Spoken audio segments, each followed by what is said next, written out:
Hello, and welcome to another horror review. I'm joined by Daleth and Parrot as we discuss Aliens. Directed by James Cameron, this movie tells the story of Ripley, who after surviving the Nostromo incident is sent out to establish contact with a terraforming colony. She finds herself battling the alien queen and her offspring. This film was made on a budget of $18.5 million and brought in $183.3 million at the box office. Greetings all, and thanks for joining, and surprise Twitch, we're taking over Brotherhood of the Dice's channel. We is here. Yeah, the man himself. Yeah. Oh, and there's a chat starting already. There's Angie and Chris on. Greetings, folks. So, we'll put back the Dracona Strain trilogy another week. Just a few technical hiccups and doodads in the background that needs to get ironed out, as always. So, better taking a week to do that and getting it all right. And Phil's lost his sound. Oh, there we go. Sorry. Just in case you say something profound and we miss it, you know.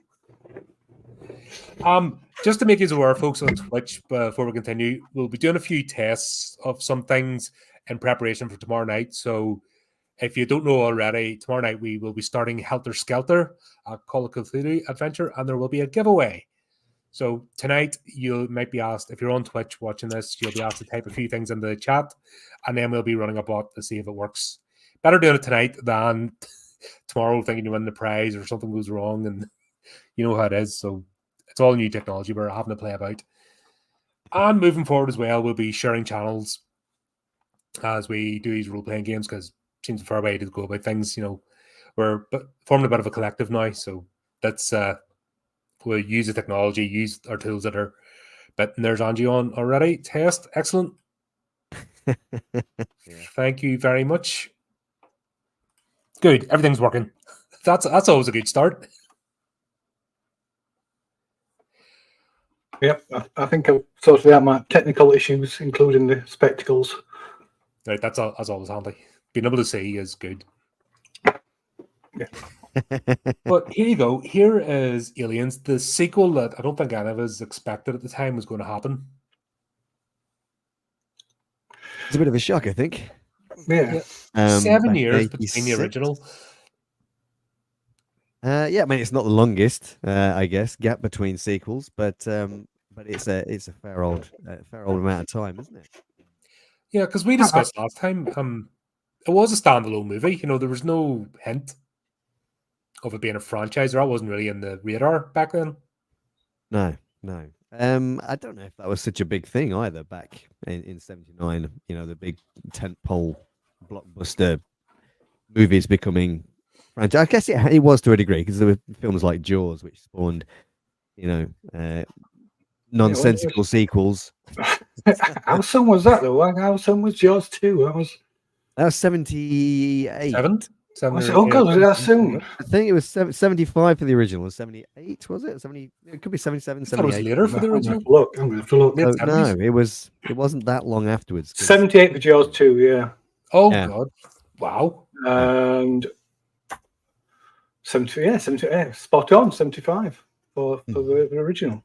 So yeah, it's not bad. That's not a bad gap, I suppose, is it? 3 years between those two, considering. Yeah, and I guess I mean, whether or not Aliens, the gap between, I don't think it was due to any technical limitations, was it? Like you may have been for a robotic shark in the original Jaws movie. So I'm not sure why the delay, unless it was just nobody could come up with a decent script. Yeah, it was a pretty final ending for that film, right? I guess. Yeah, it was pretty much a standalone movie, and maybe just the thought wasn't there. I think the problem is today, once again, it's looking at it through today's lens. Everything's a franchise. Everything's expected to be You know, You make a big blockbuster movie, you are expecting a sequel. You're already planning the sequel before the film gets released, right? That's yeah, the kind of difference and these days. greenlighting, 2 or 3 sequels before it even starts. So that's the Yeah. way, and unfortunately, it's not working out. It's Oh. we kind of see cinemas. Actually, people are getting tired of it because there's nothing wrong with a standalone movie, but as a sequel, this was brilliant. I think it depends if it's got something extra to say, isn't it? Rather than just regurgitating the same thing or just slight variations on the theme again. Yeah. And this was one of those rare instances of the sequel being. I mean, I'm not going to say it was better than Alien, but it was certainly a good film, which It was a most sequels continuation. tend not to be. We got the genuine sense of a continuation and an expansion of the lore. Yeah. It was you got to explore. You found out more about the company and what they were about, I suppose, in this film. A lot more. 57 years in hypersleep, and you still have to go and face HR.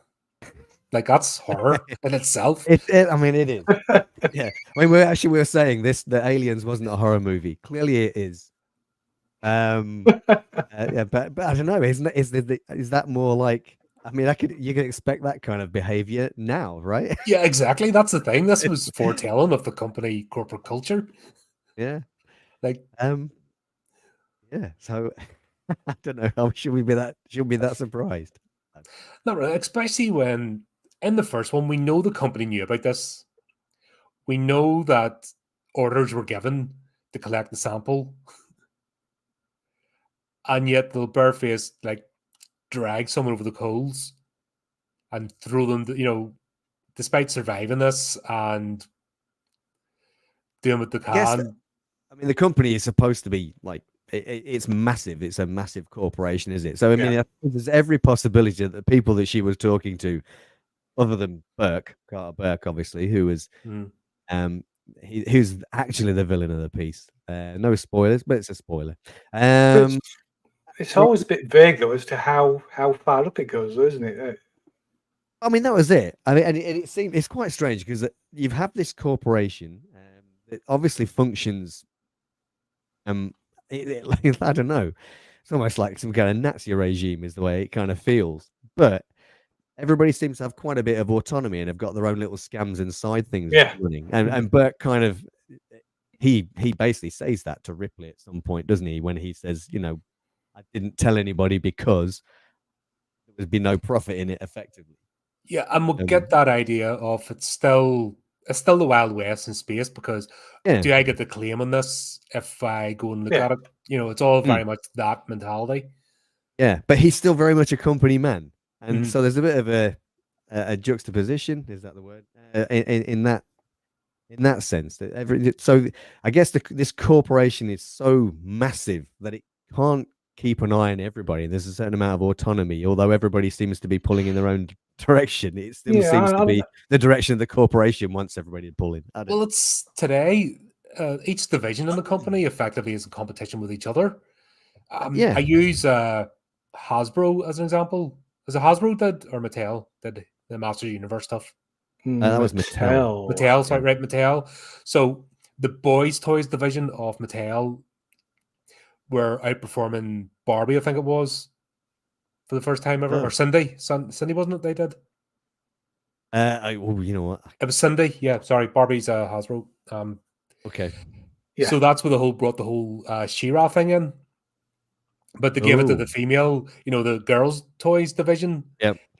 And they used all their Cindy templates. So the two toys, even though the same universe, weren't compatible.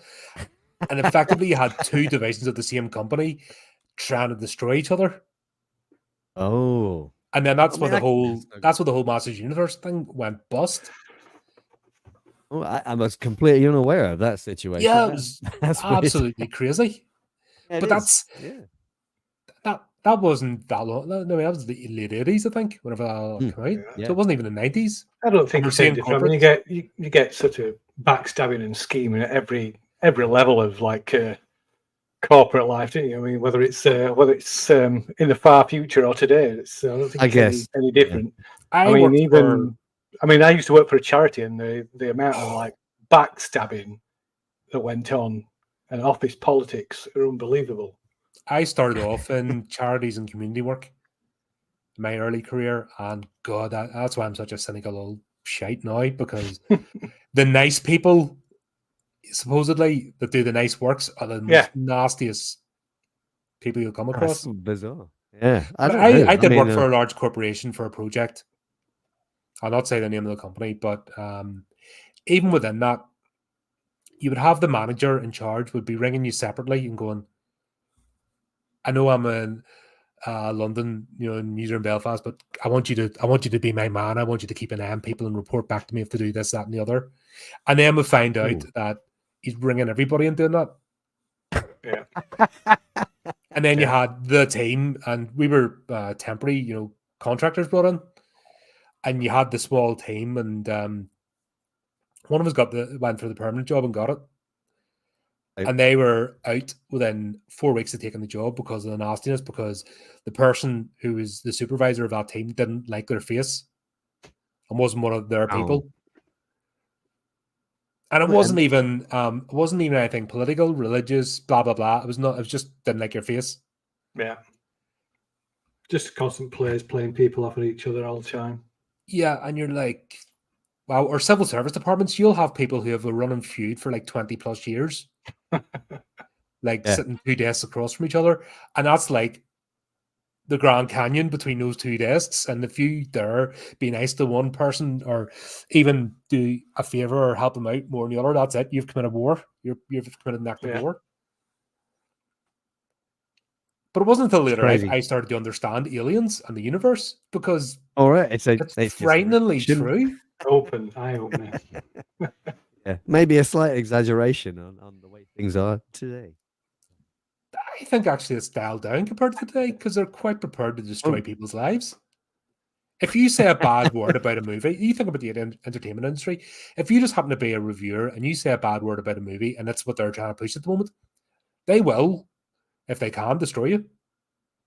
Like, they will have you homeless, kicked off. If you were relying on this for income, for example, they would have that taken off you, label you everything. And that's just, they're trying to protect a movie that isn't doing well and is going to be forgotten about within a week. But at that time, they're quite prepared to destroy it.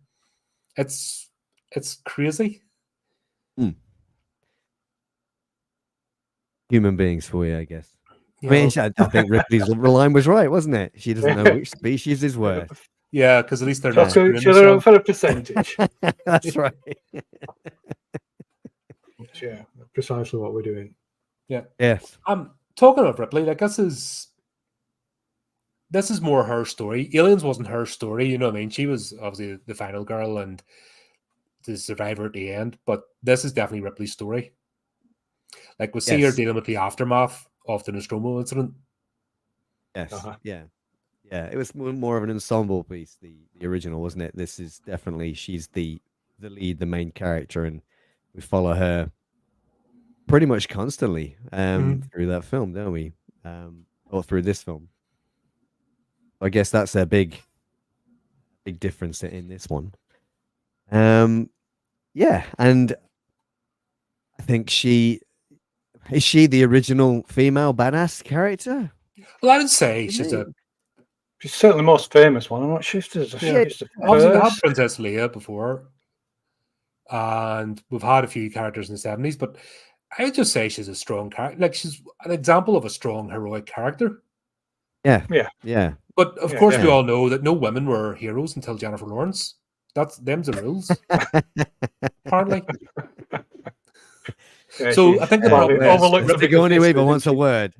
Yeah, because Ripley showed a bit of weakness at the start, that maybe doesn't make her heroic enough. Oh, right. Okay. Yeah.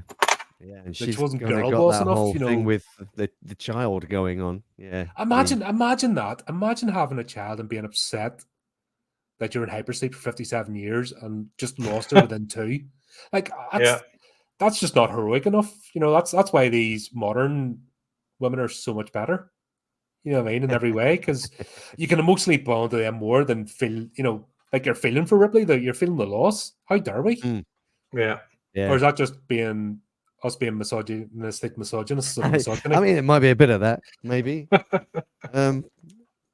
Yeah, but It's just I the mean, whole modern argument is stupid when you see movies like this.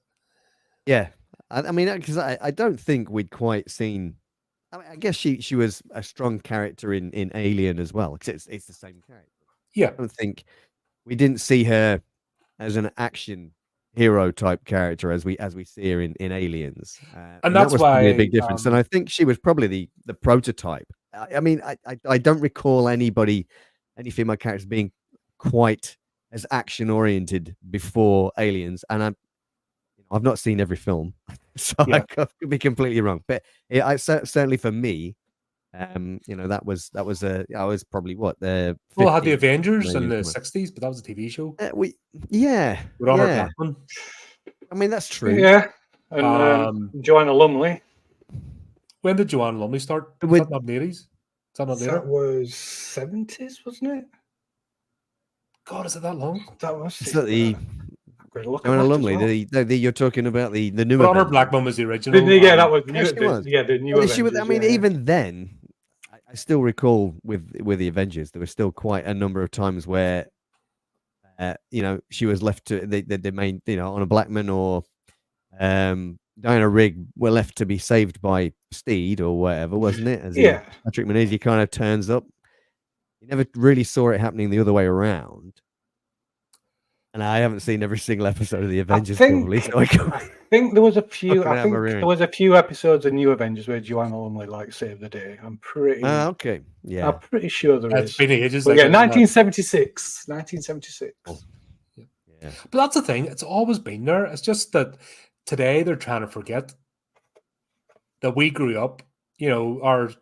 Our cinema. We've always seen these type of characters, so it was never a shock. Like, did anybody go, "Oh my God, this is a woman being heroic"? How dare they? Very cool. No. That's what we're going. Cool, we jumped in and embraced it. And Sigourney Weaver is a fantastic actress. Like she'll bring something. She actually brings emotion to the screen. Yeah. She's certainly a force, isn't she? Mm-hmm. She's pretty cool. And it's subtly done. It's not like you're not getting beaten over the head throughout this movie. We actually see her. She's been through the mill, so she's already been forged. And that's where, remember I said about the extra scenes in Alien? If they'd shown that extra scene, it would have completely ruined this movie. Yes. Because it would have just been a rehash. Where we're seeing her progress. Yeah. And that's the hero's journey, isn't it? At the end of the day. Hero meets a setback. Hero learns. Hero grows. Yeah. Hero overcomes. Yeah, absolutely. Yeah. The thing that, one of the first questions is, who did she leave Jonesy with? Because in the movie, where we answer the big questions. Did she just close the apartment door? The cat's just left there. Isn't that mentioned in one of the extra pieces? Excuse me. Is that, or am I just imagining that? I don't think so. She just said, "You little shit, you're staying here," and then that was kind of the end of the conversation. Yeah, you get to stay here and maybe try to survive on your own while I. It's locked in that tiny, crappy apartment. Yeah, I don't know. Maybe they had a pet hotel somewhere that she could leave it with. Yeah, certainly didn't have any family left, did she? That's you get a really. It was a space station, right? I mean, no, but was she not back on Earth? Yeah, she was back on. Yeah, I'm sure she was back on Earth, wasn't she? When she. Well, she was on that station, that space. Yeah, station. that's where they brought her back to, but they don't just leave her there, do they? You know, I don't know. There's another question. It's ever mentioned. Yeah, does she get? I don't know. Well, yeah, no, you're right, because there is one bit where Ripley does say, if one of those gets down here, then all of this bullshit is. Yeah. So I guess maybe she did. Yeah, perhaps she did. Or at the very least, she was on an orbital platform or something. Yeah. She started off. She got back to the orbital platform. She must have been quarantined there. Yeah, which would make sense, and then treated. But that was still way out in. God, I can't remember which area of space they found. I thought it was in orbit. I always thought it was in orbit around Earth. Don't we see? No. No, I don't thought we try- saw that right at the start of the film. It's an orbit around some. Is it Yeah, not? that's what I thought. Because it, Maybe they just came across it by chance, wasn't it? A salvage ship just. Oh, they came across did. Yeah, by the chance. salvage. Yeah. There's a salvage ship that kind of arrives and takes her back. But I'm sure when she first wakes up, she's on a space station orbiting Earth. That's what it looks like to me. I seem yes, to that's recall where seeing she that. wakes up. and Oh, she's getting yeah, treated, yeah, but- yeah, yeah, yeah. And then I assume that she makes it back down to Earth because she does make that statement. If one gets down here, then it's all over. Yeah. So she must. Yeah, hadn't thought about that until just now. Yeah, it's Um, because it's ambiguous. Yeah, Apologies. Once again, they're not trying to. I don't think they're trying to box you in with too many details, which is cool as well because that's what left you to imagine. I think today the problem is they explain too much. Yeah. yeah. They feel they have to explain away everything. And I think we said this when we talked about Alien as well, didn't we? Mhm. Nowadays, particularly with the sequels that kind of came after, the quasi pseudo sequels or prequels, isn't it? Oh God, yeah. Yeah, sorry, I didn't. Yeah, didn't want to Hopefully trigger your we'll have a good run PTSD. Hopefully we have a good run of game time that we don't have to get that far. But it's kind of felt it kind of the whole idea behind the alien creature itself. You didn't know about it, which made it more frightening. You knew nothing about it. Yeah. And then along come the prequels where somebody decided, no, we have to explain away all of this stuff. We have to take away Ridley that Scott. mystery. But they didn't even explain it away in a way that made sense. I mean, the original thing, it's like biomechanical. There's metal parts on its teeth are metal. And yet in the prequels, it's a fully Completely like organic. biological. Yeah, it's just completely organic. Yeah. Well, I don't And know it's like- whether or not somebody kind of questioned this alien creature. Why does it seem designed specifically to be able to take on human beings? You know, it's got this thing that's designed to go down a human throat, and it fits just around a human head perfectly. The face hugger. And so whether somebody decided, I mean, all of that doesn't fucking matter, really, does it? No. The fact was, it was this unknowable, terrifying creature that did horrible things. Yeah. But explaining away how it came to be was a misstep, because that took away that mystery, then, didn't it? Yep. Yeah. That's always the thing So- about a monster movie. The less you see of the monster, Yeah. and the more you wonder and what it's all about, where it came from. That's what keeps you thinking and talking. Yeah. Yeah. Because But I imagine, there's- here we are talking about Alien and Aliens. We're not talking about Prometheus. No, and we won't be No. talking about Romulus. All we the won't. aliens, of course, just like shows you everything. I mean, the aliens are there full front and center, Yes. aren't they? And I guess that was the other thing, wasn't it? With Alien, keeping the thing in the shadows, keeping it hidden away, you kept that mystery. It was meant to be terrifying. By the end of that film, we've seen it. So where Yeah. could they go with the sequel? I guess is there's no point hiding it anymore. So what, you go for quantity instead? I don't think it was. I don't think it was as scary. The aliens weren't scary in Aliens, though. I don't think, because I mean they're like popped like water balloons as well. That's right, because whereas in the first in one, the original it was one, pretty much, it seemed indestructible, right? yeah, his skin. In the I first think one. one of the descriptions, it's like its skin's like diamond. It can't even puncture its skin. Except But I think they yeah. explained it as well, because they said that they weren't just rounds. They were sort of semi-explosive. the 10mm. Yeah, because do you remember? Yeah, but Ripley then there's Hicks's shotgun as well, isn't there? Oh yeah. Yeah, but he only got Yeah. it right because he got it right. He smacked it. It was in the mouth. Yeah, he did shoot it in the face, wasn't it? Or in the mouth, or whatever. I don't know. Yeah. But he paid for that. But yeah, I it think kind of makes you I wonder. Because they were going after it with flamethrowers in the first one, weren't they? Yeah. They incinerated, and which clearly would have been absolutely useless. But it seems to frighten the thing away, which is a little bit weird.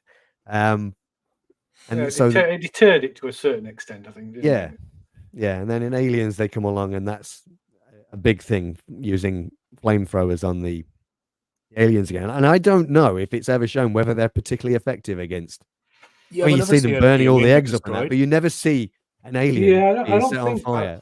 I don't think there's any. I don't think. I mean, I've read a few of the other things and sort of the comics and things. I don't think there's ever anything. I mean, there's bits where they essentially use like napalm Right. type things Which is a little bit different, I burn guess. stuff.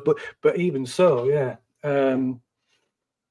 But I don't know. There's that sort of implication that it's an animal. That it's not. It's only got this. The intelligence only comes from like the hive mind. Yeah. And individually, I've got the thoughts more about that as animalistic. well. Yeah. Yeah. Yeah, I but wouldn't then mind again, coming that was back a to that mystery. point at some later. Yeah, that's yeah. Yeah, and it's kind of a weird. It was kind of a bit of a maybe it did take away something from the creature, aliens. Then in the fact that suddenly it was no longer this unstoppable, indestructible. I mean, it still worked, and I guess we can all buy into the fact that using an assault rifle on something is going to really mess it up. But I don't know. What do you think? I guess well, it was a crack team, so you'd expect a supposedly crack team of Marines. Yeah. That they were ready for anything. These are warriors. Yeah. And you were getting that impression. Okay, they're going to demolish everything, but at the end of the day, they got wiped out. Yeah, but it were more numbers. First encounter. It was more. It's more numbers there rather than the actual. That was what it seemed to be, wasn't it? Yeah. In the end, it was quantity. Yeah. Over the fact that these things were indestructible or whatever, they just sent lots and lots of them at them. And but I mean, there was a few. But there wasn't like like Starship Troopers. Yeah. It wasn't like that. Where they just lined up and came wave after wave. Don't forget, they were still coming out of the walls. They were still being sneaky. Yeah, they were still. They were not just from the charging. ceiling on them. And, No. Yeah. But then that's a weird. Yeah, because we're never really given any idea as to how intelligent these creatures are. We kind of assume it's quite animalistic. I mean, in the first one, it's a single alien. It seems to have its own agenda. Trying to survive, isn't it? The first one. But also they were being tactical too. In Aliens. Yes. Well, you think about the ship, the drop ship. Yeah. Missing up the drop. Yeah. One alien sneaked on board. Well, so it wasn't just a horde of aliens jumped on. But that comes to the hive mind thing. Yeah. That's always implied that the Queen is like direct. I mean, there's even the elements left. Well, when Ripley goes in to meet face the alien Queen, and you see them backing off when she's threatening the eggs, effectively, don't you? You see a close up of the Queen's face as she looks at the drones, as it were, and they seem to back away. It's almost like there's a telepathic link. Yeah, but if you think about it, you look at an ant colony. Like if you were going to come across fire ants, they're terrifying. Yeah. And they're no less impressive because of drones. Oh. And the fact that they guide by pheromones.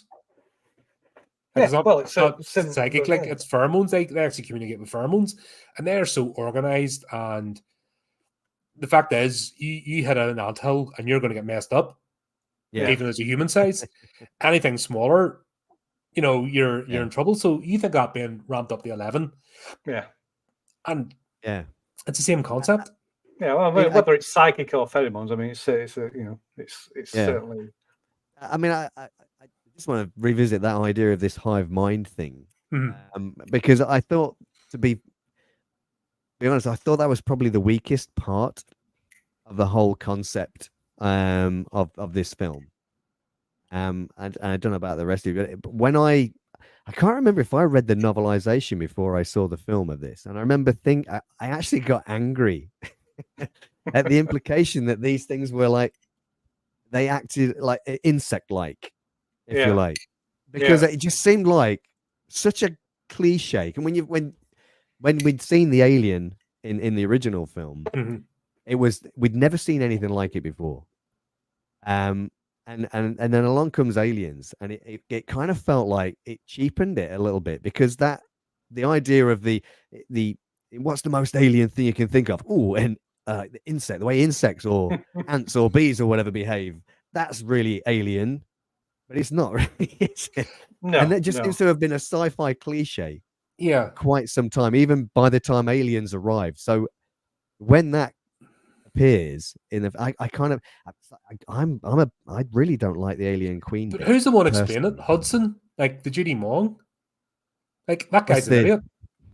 Hudson's the one that's going, oh, it's like a this, it's like a that. You know, he just can't shut his mouth, and he's one of them just irritating numpties. But does it come from? I mean, Starship Troopers was like predates. I mean, the book was, the book was like 57 or something. Yeah, I mean, because there's that idea in that, isn't there? There's like hive mind bugs that controlling. And I think the other one, Forever War as well, which is 1971, I think, then when that came out, and I think that pretty much was the same kind of thing. I'm sure there were bugs in that as well. Yeah. What's that? What's the horror film? But it's kind of sci-fi kind of horror. When it is ants and the real, but the hyper intelligent ants. Phase 4. Yeah. Yeah, Phase 4. Yeah. That's that's a scary film as well. Yeah. And they build it. Yeah, they build all the reflectors and things, don't they? Yeah. Yeah. But we'd kind of seen this kind of, the insecty alien. It was a bit of a sci-fi trope almost, and so it kind of felt a bit when Aliens kind of went that direction. Very 50s. Yeah, I remember getting a bit cross about it. It didn't. I mean, the film is still brilliant.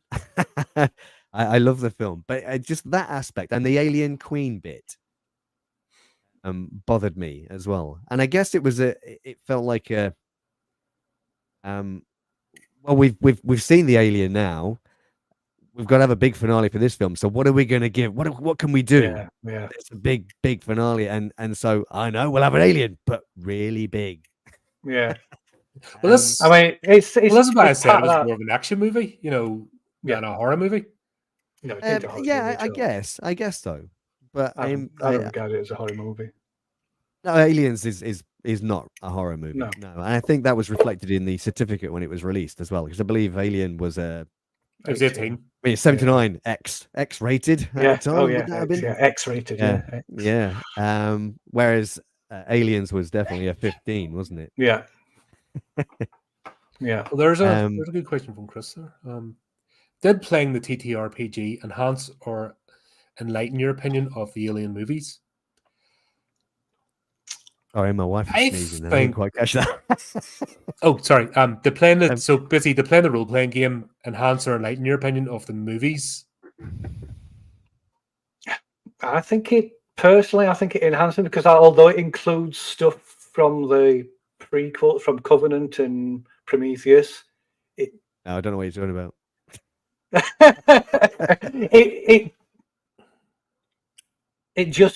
I think it uses just the right amount of it without straying into all the bullshit that was in this film.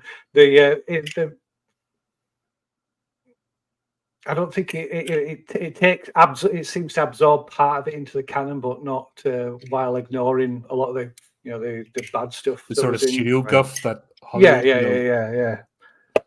Because you couldn't, it wouldn't last as a game if it was like pure Hollywood.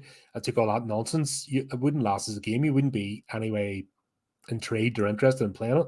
No, because there's none of all the stuff like David. Oh, actually, it's David who created the aliens and all. There's no real sort of mention of that in the role playing game, as far as I'm aware.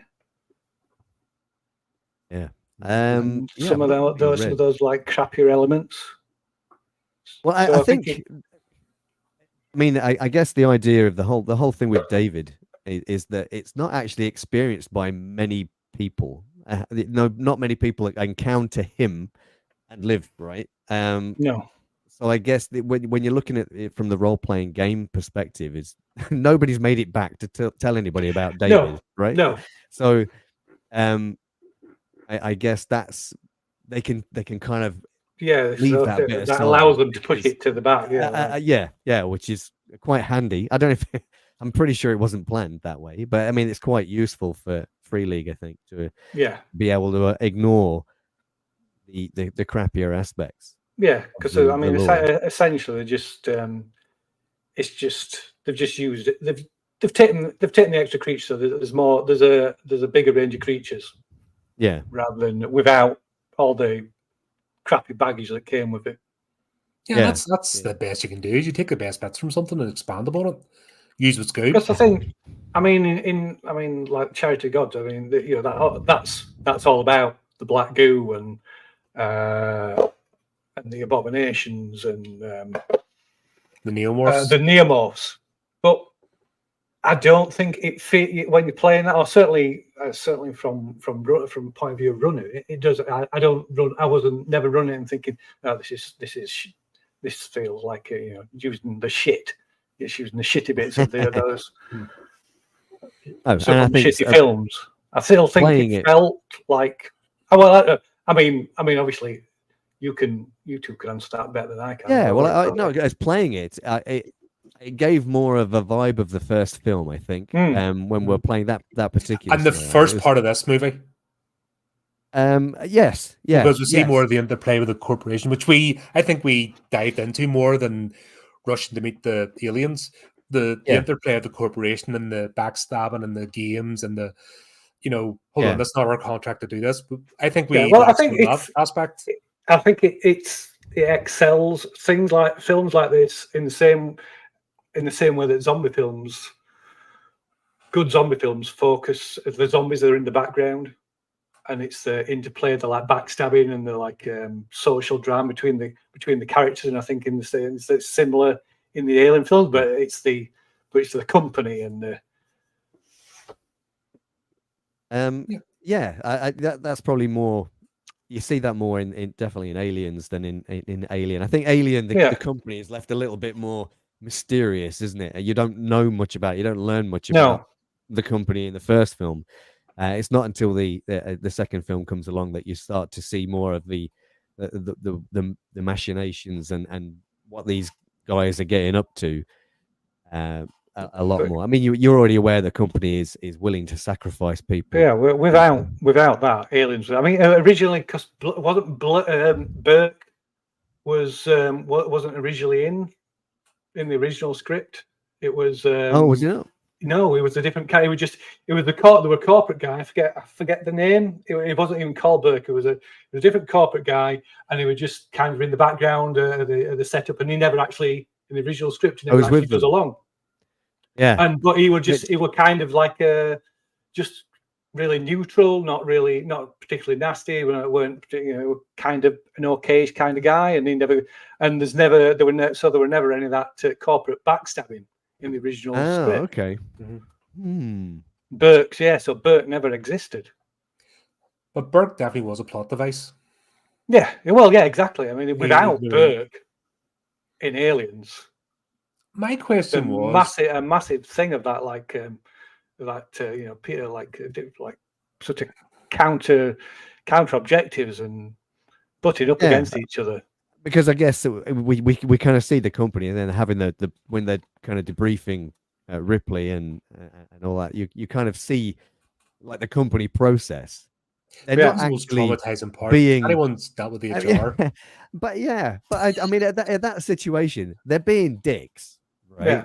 Not necessarily, but they're not necessarily demonstrating themselves as being particularly evil. No, not evil. They're just being HR, which is evil, but yeah. So maybe, but having Burke come along, who is obviously going to betray everyone for his own ends. That's kind of his purpose. I guess is a way to kind of emphasize that. But once again, was it the company or was it Burke that was the bad guy? Yeah, I think this plays into your sort of theory about divisions and operating against each other and being such a massive company. Because one of the questions I had was, why on earth did they colonize LV? Why did I put 426? I put 726. That's stupid. Yeah, 426. Oh, like that's not right. Yeah, heavy 426. Right. So the company knew about it was a planetoid at the time. They specifically gave orders to collect the sample, so they knew there was an alien sample there. Yeah. Why And then on they earth set a would company up. They set this colony up. But it's not until Burke gets Ripley's briefing that Yeah, so he it's then kind of sends forgotten. somebody Yeah, out to it's But find. this forgotten happened about. independently. Yeah, that's a good point. Is that have we discovered a plot hole, or is it? Are we going to Or explain is this away this by company saying machinations at one? company departments playing off against each other? So the bioweapons division has obviously had its own interest, but it didn't let the rest of the company know. Yeah, but Would Yeah, you I think think- there'd be some sort of... Wouldn't they have moved in when they found out that some other part of the company had colonized this planet? Wouldn't they have made a move sooner? Maybe. I think Yeah. there's He seems some to wait until implication in some Ripley of the stuff arrives. that there'd already been some elements of the company have been and taken. You know, they already had sort of secret bioweapons divisions that had already gathered material. But there's a 30-year gap, isn't there? But yeah, it is Because a the bit colony odd. had been going for 20 years, if I'm not mistaken. Yes, that's So right. it's not until like you say, it's not until Burke accidentally intercepts that communication or that old. Well, yeah, I old, think it's when he reference. I got that. I mean, personally, I thought it was because Ripley told them that they went to LV-426 and found this stuff. I thought it was because that, which would make sense. That's why the colony didn't lose communication until just by the after. way, just to put a point in, you have to really... There's two reviews here. There's the Aliens version, the cinema release, or there's a special edition. I'm going off the special edition because after you watch the special edition, there's no point watching the other one. No. Because you're scratching your head at Aliens, the original theater release. Because none of this is played into it whatsoever. I mean, but the special edition, it kind of shows Newt's family head being sent out or going out to the alien spaceship, though, isn't it? Now, but that's implied, though, that it's under somebody has told them it's there. I think because that's the order that Burke gives, because Ripley alludes to the fact that Burke sends somebody out. Yes, I think it's supposed to be that they're like, because Ripley goes back, she makes it, files a report and things, and it's all like obviously there's some elements of the company that know about it. Yeah, it's all but in the more public elements, they kind of like this, just to poo the idea and like so, and it's kind of like just discounted, and then Burke supposedly comes across some of the old reports, and that tallies with Ripley's report, and that's the reason why he then sends out that message. Yeah. Was it explained that he came across the old reports, or did he just send someone to have a look because it wasn't really going to cost anything at the coordinates? Because I think he realized that the coordinates of the colony, and this is the bit that makes sense, is it's a planet. It's not like an island. Yeah. So they've obviously colonized part of the planet far enough away from that ship that they wouldn't have even seen it. It's not that far. It's not that actually. It's actually not that far from the colony. That's a weird thing. I mean, they were able to drive to it, right? Yeah, so it can't have been that far away. Why was that picked up? Did they not survey? Did they just drop on these plots, or did they not survey first? Well, the ship. I mean, in the original film, the ship's like really well hidden in it because they're like there's a high metal content in the rocks, and it blocks all the scanning and all this kind of stuff. There's all that kind of stuff. But it is weird that the colony's been. I mean, how long has Hadley's Hope been set up? 20 years. 20 years. Yeah. So it is weird, but then they are it's like it's an atmospheric processing plant. They're there to terraform, aren't they? We're just beginning. I mean, they don't venture out. Yeah. I guess that's one thing. And again, dramatic license. We're going to allow for that as well, right? Yeah. Because, I mean, if there'd be no story if they didn't. But this is the problem when you build an expanded universe. Yeah, a standalone movie is fine. You can forgive a lot of things, but once you start building a universe, and same as when you start creating a game or something from it that's going to be immersive, you need to think of all these things. Yeah, that's why I say TTRPG, like core rule books and scenarios, are some of the best written books out there because how unforgiving role players are. If there's if there's a bad plot, plot point or mechanics. But the book, I mean, the role-playing book, it kind of offers some. I mean, it's all supposedly canon, as from what I understand. The stuff that's included, they extrapolated in the role-playing game. I mean, so there's hints in that. So, like for instance, the atmospheric processes. There's not just the one that main one at Hadley's Hope. There had to be dotted all around the entire planet. Yeah, there's supposedly, but they're only within a short distance, and nobody actually goes out. Nobody's actually explored the planet. Nobody just plonked him. This is here to like slowly convert the atmosphere of about 75 years, 150 years, or something crazy. Something crazy, yeah. I suppose that's what the idea of shaking. So the only thing they're venturing out for is the venturing out to like just doing checks and maintenance on these other atmospheric processes, the smaller ones that that surround the main one. Mm-hmm. Oh, okay. Because you think about, let's put it in today's context. There's still talk about colonizing Mars, but you look at the number of probes and rovers and everything being sent there. Like we're talking for decades, nearly a century now of sending probes. This makes sure there's nothing untoward or dangerous or contaminant on the planet that it's possible to do. Yet in the Aliens universe, you get the impression it's just we'll just wing some people here. And is that maybe as well the attitude of the company that don't mind expending people? So they won't just throw a colony up because they can recover the equipment. Yeah. So they don't mind if they send 156 people because to them 156 people is nothing. Well, yeah, because the gamble, the payoff, the potential payoff is like worth way more, like you said, than the people, and the equipment's potentially recoverable anyway, isn't it? So is this maybe a bit more telling about the company then?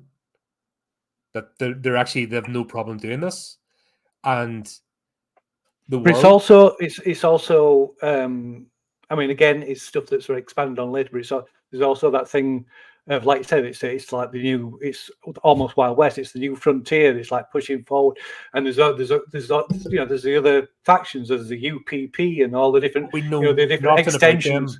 Yep. No, that's what I'm saying. They're expanded upon later, although they are kind of, I think they're kind of hinted at in Aliens or some of the stuff around that time.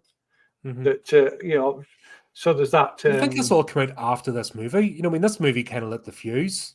Yeah, because it was a sequel that nobody was really was expecting or prepared for. It was like Aliens. Oh right. Oh that movie. Oh wow. Because Pat and I talked in the first one. This was a very genre-specific, niche audience movie that was made. Yeah. Like this was not a general bums and seats, take your family to go and watch the original Alien movie. This one is more for general audiences. Yeah, I suppose. I mean, but I can't think where else it was out at the time, or just come out prior to it. Yeah, 86. Oh yeah, ask those type of questions in a live stream so we can act stupid. Yeah, fantastic. Yeah. Oh, Big Trouble in Little China. There you go. Wasn't that 86? Big Trouble in Little China was 86. Oh, Angel Heart. Oh wow, fantastic film. Yes. Yeah. I don't know. I can only think of genre movies. I think 84 to 87 or something was like the 3 best years of cinema. When I was doing Night of the Creeps, I think we looked at that. When was Night of the Creeps? Yeah. It was like a golden age. 1986. Yeah. Those 3 years, 85, 86, 87, are considered like the best 3 years of cinema. So there was tons. You'll not, there are absolutely plethora of stuff that still holds up today. You'll not keep track of it. Like blockbusters and movies that people still stick on the streaming service or in the Blu-ray player today. So 84, 85, June 2010. Well, 2010 is a great film. Yeah. Resurrection of the Daleks. What? Apparently. Was that a Peter Cushing one? I don't know. That's 60s. That wasn't 80s. That was no. Resurrection. That's right. He did. That was a two like unrelated ones. Yeah. I'm not sure what Resurrection of the Daleks is. But do you get a hint when we see the USA? went off on a tangent there. Yes, or yes. The Sulaco. USCSS. Yes, yep, Sulaco.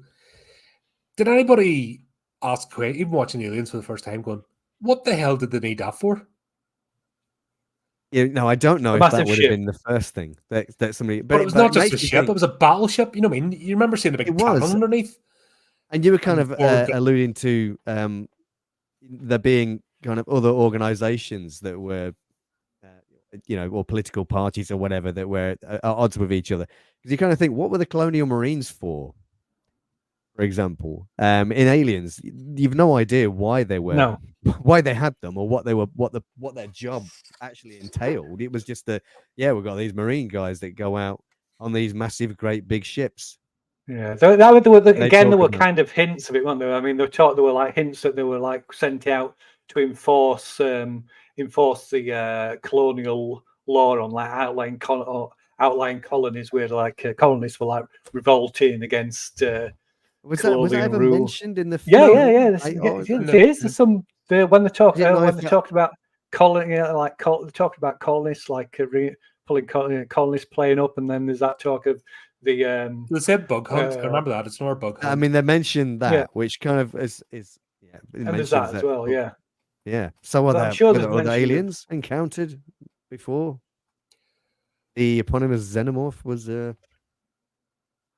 sorry, what's it? I can't remember what it's called now. That what's it called now? That alien that it does again. It's added to later, but it is a sort of expanded on later that it's another alien race that what do they call them now? I can't remember what it calls it. So it's poontang. But once again, this is not the movies. If you're just a cinema goer, this is extra. You're not a complete nerd like us. Because of going like, oh, I wonder if there's 20 books been written on this, and I'll gotta read them all. Yeah, just on the basis so far 2 movies now. There's slight hints. There's hints. You have no idea of what this universe is. You don't see Earth, for example. Yeah, and I guess that's the point. It's a bit like with when we mentioned Alien, the first film, wasn't it? It didn't matter.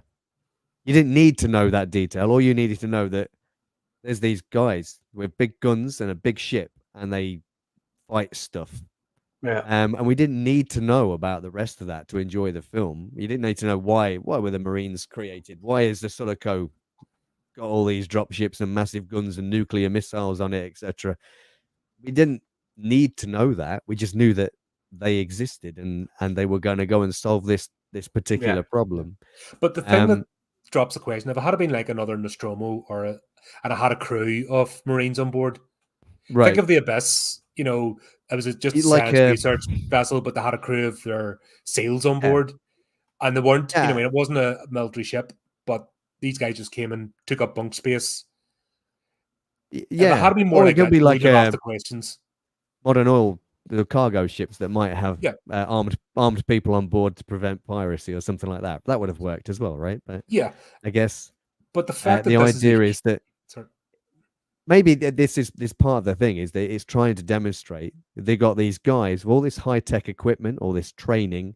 They're the best of the best with honors, and they still get their asses handed to them in the first encounter with the alien. Yeah, and that's the horror. It's that whole idea of hubris, I think. Yeah. Going in there with this expectation that we're going to go in and deal with any problem. I know we briefly talked about this before the stream, about the characters. My wife watching Aliens with me last night and saying, God, these characters, they're really irritating.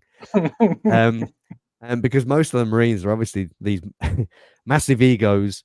Americans, you know, I mean, they're Americans. Yeah, gung ho. They you know, let's do a whole big show and dance of going from the locker room to the ship. And I still laugh at that. It's just so daft. I remember watching it. And it is, but and I don't know. Was the intention for that to be as kind of it's almost a parody, right? Or are they really people really like they're that? Really like that. Okay. I love you guys. I don't want to fight. Hello. There are people like that.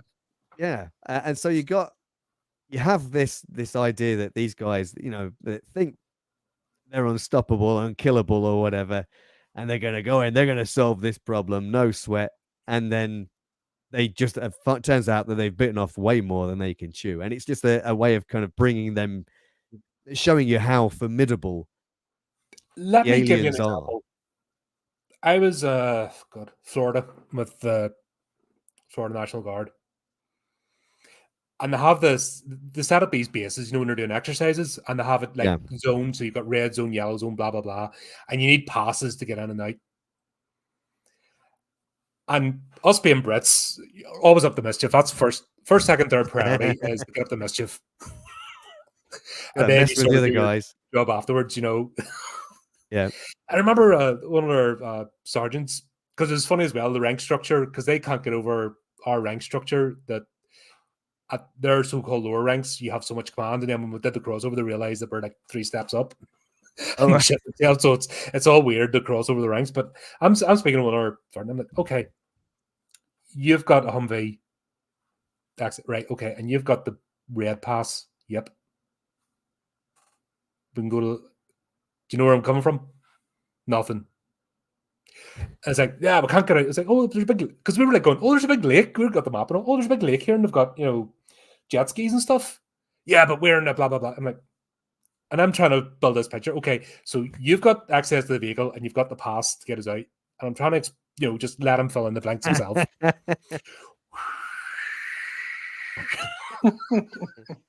Like, right, get the vehicle, get the pass. We're going to the lake. We can do that.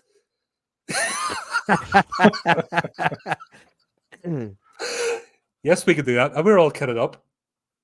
And so we'll jump in the vehicle and we'll go out. And then he goes, I'll come back in 10 minutes. Fair enough. And by the time you get back, we had our kit off. We were in Speedos and, everything packed away. And we had the one of the coolers. That's where we had the beer and stuff. He's like, how'd you guys do that? I'm like, bloody hell, this is standard. If you can goof off. Yeah. Like we used to fill, we had the CVRTs. Like this is just the mentality of the Brit. You can ask Andy something, but the smoke dischargers in the like mini tanks, you can fit 3 cans of beer in each. Put the rubber thing on, okay. And then when it's driving, obviously it's the wind and moving, they're nice and cool. Yeah. So, what does each one of them have? There's 3. You can fit a case. You can fit nearly a case of beer basically in a tank in the right places. And that's just the American thing. They just can't put 2 and 2 together. And they need 20 people to do what we brought, like a section. We brought 5 people, and we're doing the same job as like a full platoon. Just can't get that mentality. I mean, what are you no taking down the idea. chairs off the tables for? With somebody who comes in to do it, I'm like, because I'm doing this, and I've got 5 minutes, so I'm going to do this, but I'm just can't, So that just represents, that is the mindset, and it's hilarious because it's true. I mean, is that perhaps something due to the size of the military that you're talking about? Next, the way you have individuals that it's a very rigid, more regimented kind of thinking, as opposed to, I don't know, maybe the smaller British Army is a bit more. Well, you've no choice. I don't want to say adaptable. I don't want to say. You have to be. Everyone's a trained soldier first, the British Army. But you look at the supply chain. You have people with hearing aids and glasses in America. Like people who wouldn't even get through the medical. Yeah. But you have people in that supply chain because they're never going to, see the front. But as a Brit, you've no choice. And in fact, even later, it's got less and less of a choice. Everyone has to, muck in because it doesn't matter what the job is. Yeah. Everyone goes through phase 1 first, and that's it before anyone trades off or anything else. It's just the way it is. And time and time again, it's, proved to be a strength. Yeah. But just that. So I could see these, like, if you think about this huge ship, it's equivalent of an aircraft carrier with 1 squad on board. Isn't that more a case of the like secrecy of the thing? Because I mean, like I say, obviously these ships are presumably meant to carry like multiple squads and like a full company or a regiment or invasion forces, aren't they? They're like for planetary assault and all that kind of thing. Yeah, so that'd be equivalent of is it the HMS Prince of Wales?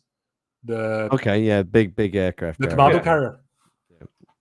What's that? But the we have 2 commando carriers. Oh.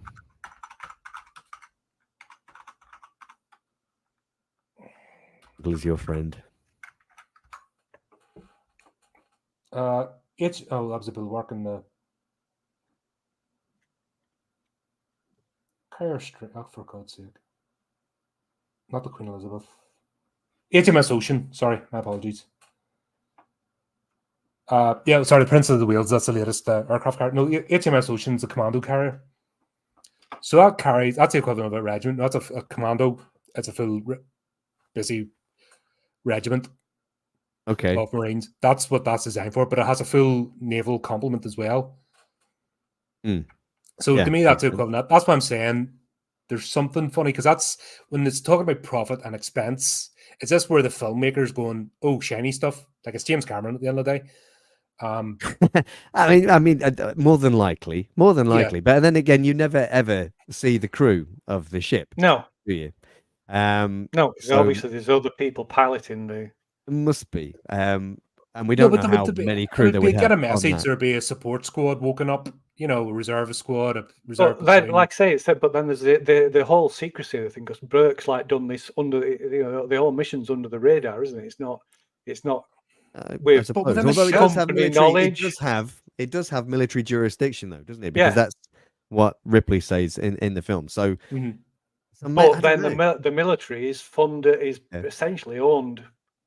And all the equipment is supplied by the company, so it's the Colonial Marines is the essentially what is modern America, but everything is owned by Wayland Yutani. All their equipment, everything that the Marines use is produced and donated. So they're essentially corporate. Well, they're a company effectively anyway. The Marines then, as opposed to. Yeah, I mean, and the other thing is, of course, is that we're trying to find some element of realism in a. Yeah, we're trying to fill in the sci-fi movie. I'm saying from the movie alone, though, we have no idea of this. No, it's all hinted at. It doesn't tell you, but no, like I said, I mean, it's obvious. I think it's pretty clear that it's not like a massive company sanctioned mission, is it? It's Burke. This is Burke on his way out trying to further his career, and so it's all he's clearly got enough power to pull enough strings that he can sort of acquire those requisition those kind of assets. But then again, maybe we're not supposed to be even asking these kind of questions because it's just a story, right? So I mean, there is a lot of but this is why this movie has stayed alive. Because of the questions. You think? Yeah. Because it was just a superficial. I mean, I don't know. I mean, I can't recall asking myself these questions until this evening when I've watched that film. Really? Yeah, I haven't. I've just enjoyed it as There's 300 points off you then, Mr. Parrott.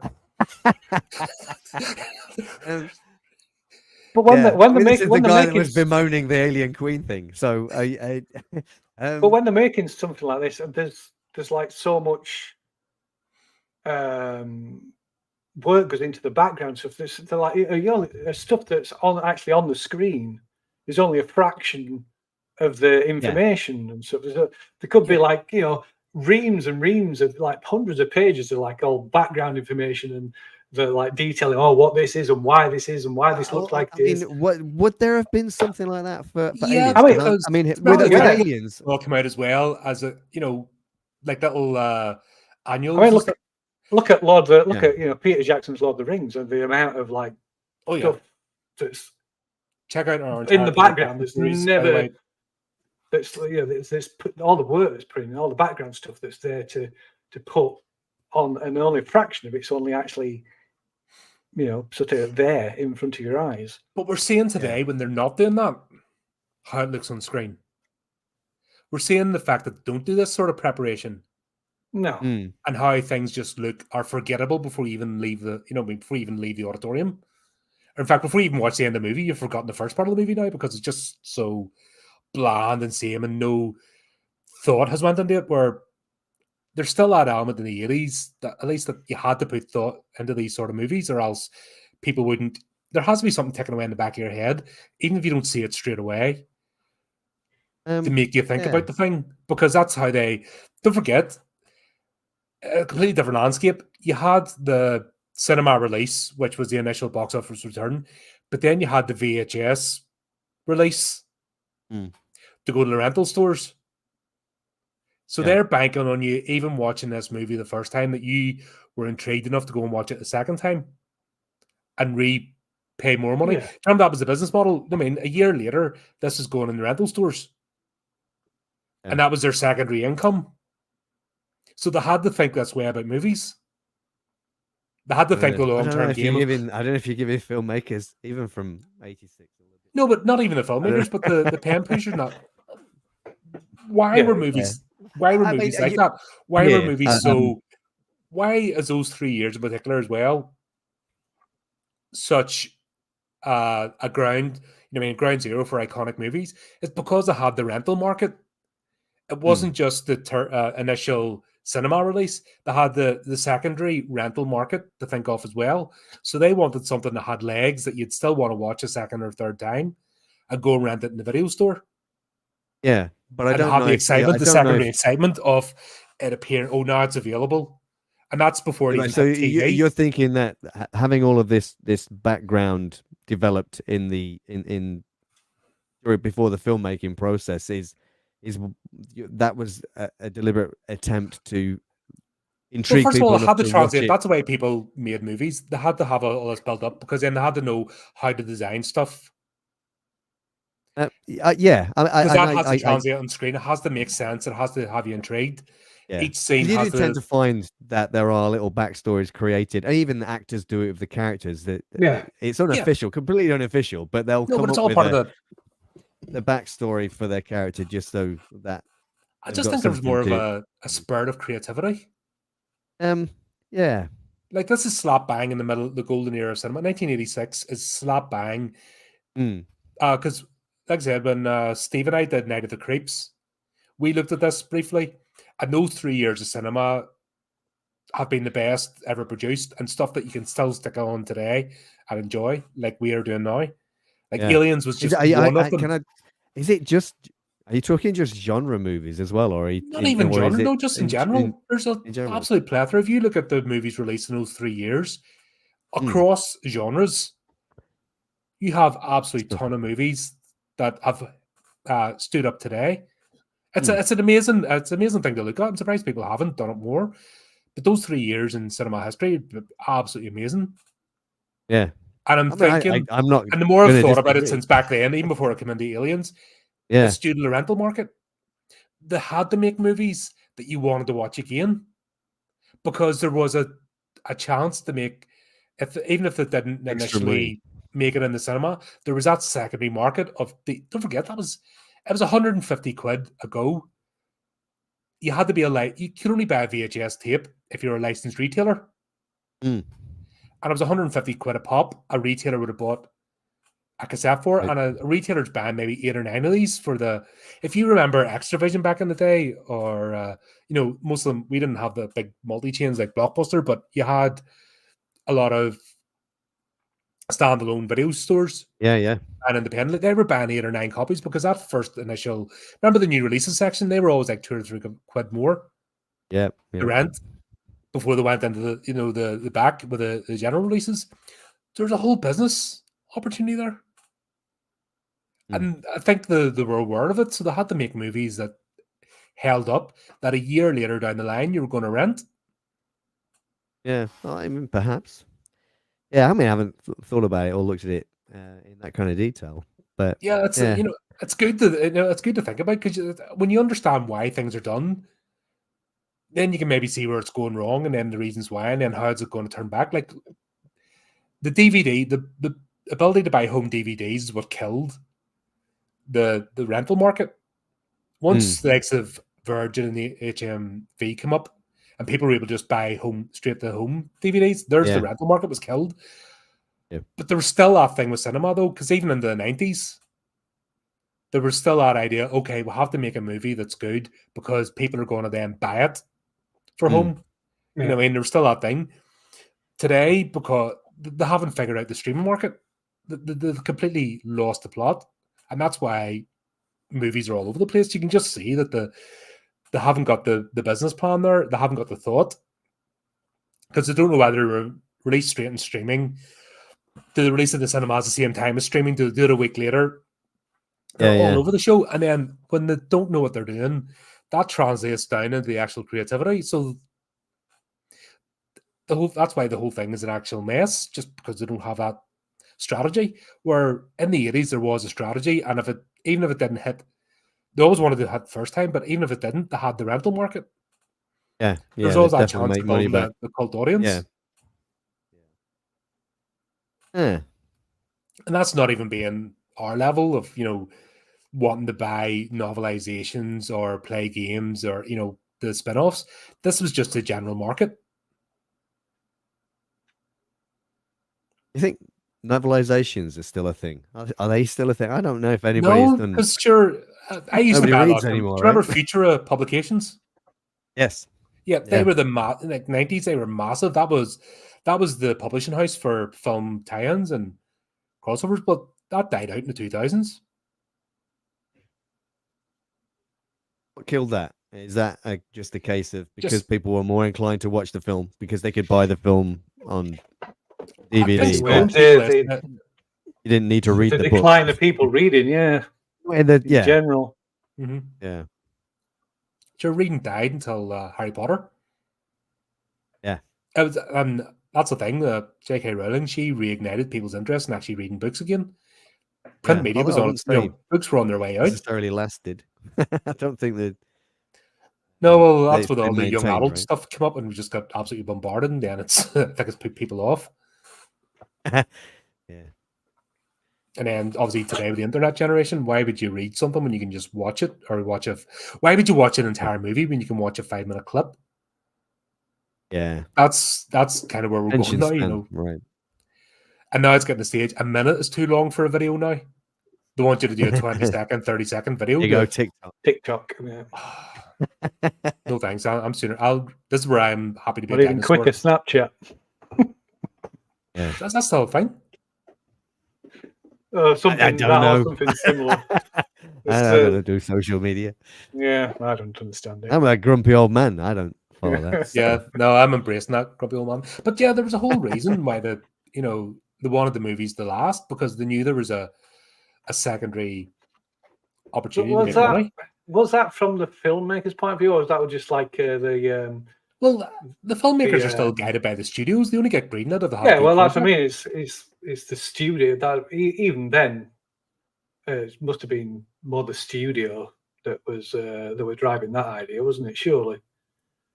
I mean, well, it's not until you get somebody like George Lucas. It's not until he gets. Although George Lucas saw that coming, didn't he? He made sure he had all the merchandise rights, and so maybe he was ahead of his time, perhaps. Yeah, and I guess in that respect, we're talking about James Cameron with this particular film as well, who does seem a little bit. I mean, he's quite detailed. He's quite a details guy. Maybe that's the thing. Yeah. Look at the Terminator. Look at the Abyss. Yeah. I was going to say the Abyss being a prime example, really. Avatar. Yeah. That's just yeah. Yeah. They're all anti-industrial military complex films. Is that what it is? Yeah, supposedly, yeah. So you got Terminator, you got Aliens, Terminator, Aliens, Avatar. He's a bit of a one-trick pony, but at least he did some entertaining movies. Yeah. I think The Abyss is still probably my favorite James Cameron film of all time. Yeah, that's really underrated. Yeah, I love that film. Yeah. Especially the special edition of that as well. The extra half an hour on that, which it seems to be a thing for Mr. Cameron, doesn't it? Does he just make really long films that studios get scared of and so cut it down? Yeah, but don't forget as well. Usually by about half an hour. Things were still in film. Like, look at now. Every movie is 2 hours minimum. Yeah. because of digital. Which is weird because we seem to have a shorter attention span. So I guess it's 2 hours of jump cuts. We can handle that, right? Well, it's flashy Nowadays. lights. Yeah. Like, what substance is there in a movie? If there's too much talking between the flashy lights, nobody wants, And which reminds me of probably the funniest review of Oppenheimer that I heard. It was Logan Paul, wasn't it, who walked out of Oppenheimer partway through because he said, "It's just a film with people talking." I don't know what he was expecting, but perhaps he was expecting more bombs. I don't know. Yeah, it was. It's all bomb. It's all about the bomb, but it's only one. I remember the story about Michael Bay having people around to his place, and he brings them into his home cinema or whatever, and he puts something else on. And then 5 minutes in the movie, he stops and puts on one of his action flicks. He goes, "Sorry for boring you, because there was too much talking in it." Oh, I mean, yeah. And you're like, okay. I don't think I've seen. I don't know if I've seen a Michael Bay film I actually liked. No, The Rock. I have. Was that him? Oh, maybe. Was that The Rock? Maybe that was it. Yeah, it was one of his earlier ones. James Bond film. Yeah, basically, yeah. All them fan theories in there that it is actually James Bond. Sean Connery is playing James Bond. Because Sean Connery obviously has only played one character in his entire career. Exactly. And he always speaks the same way.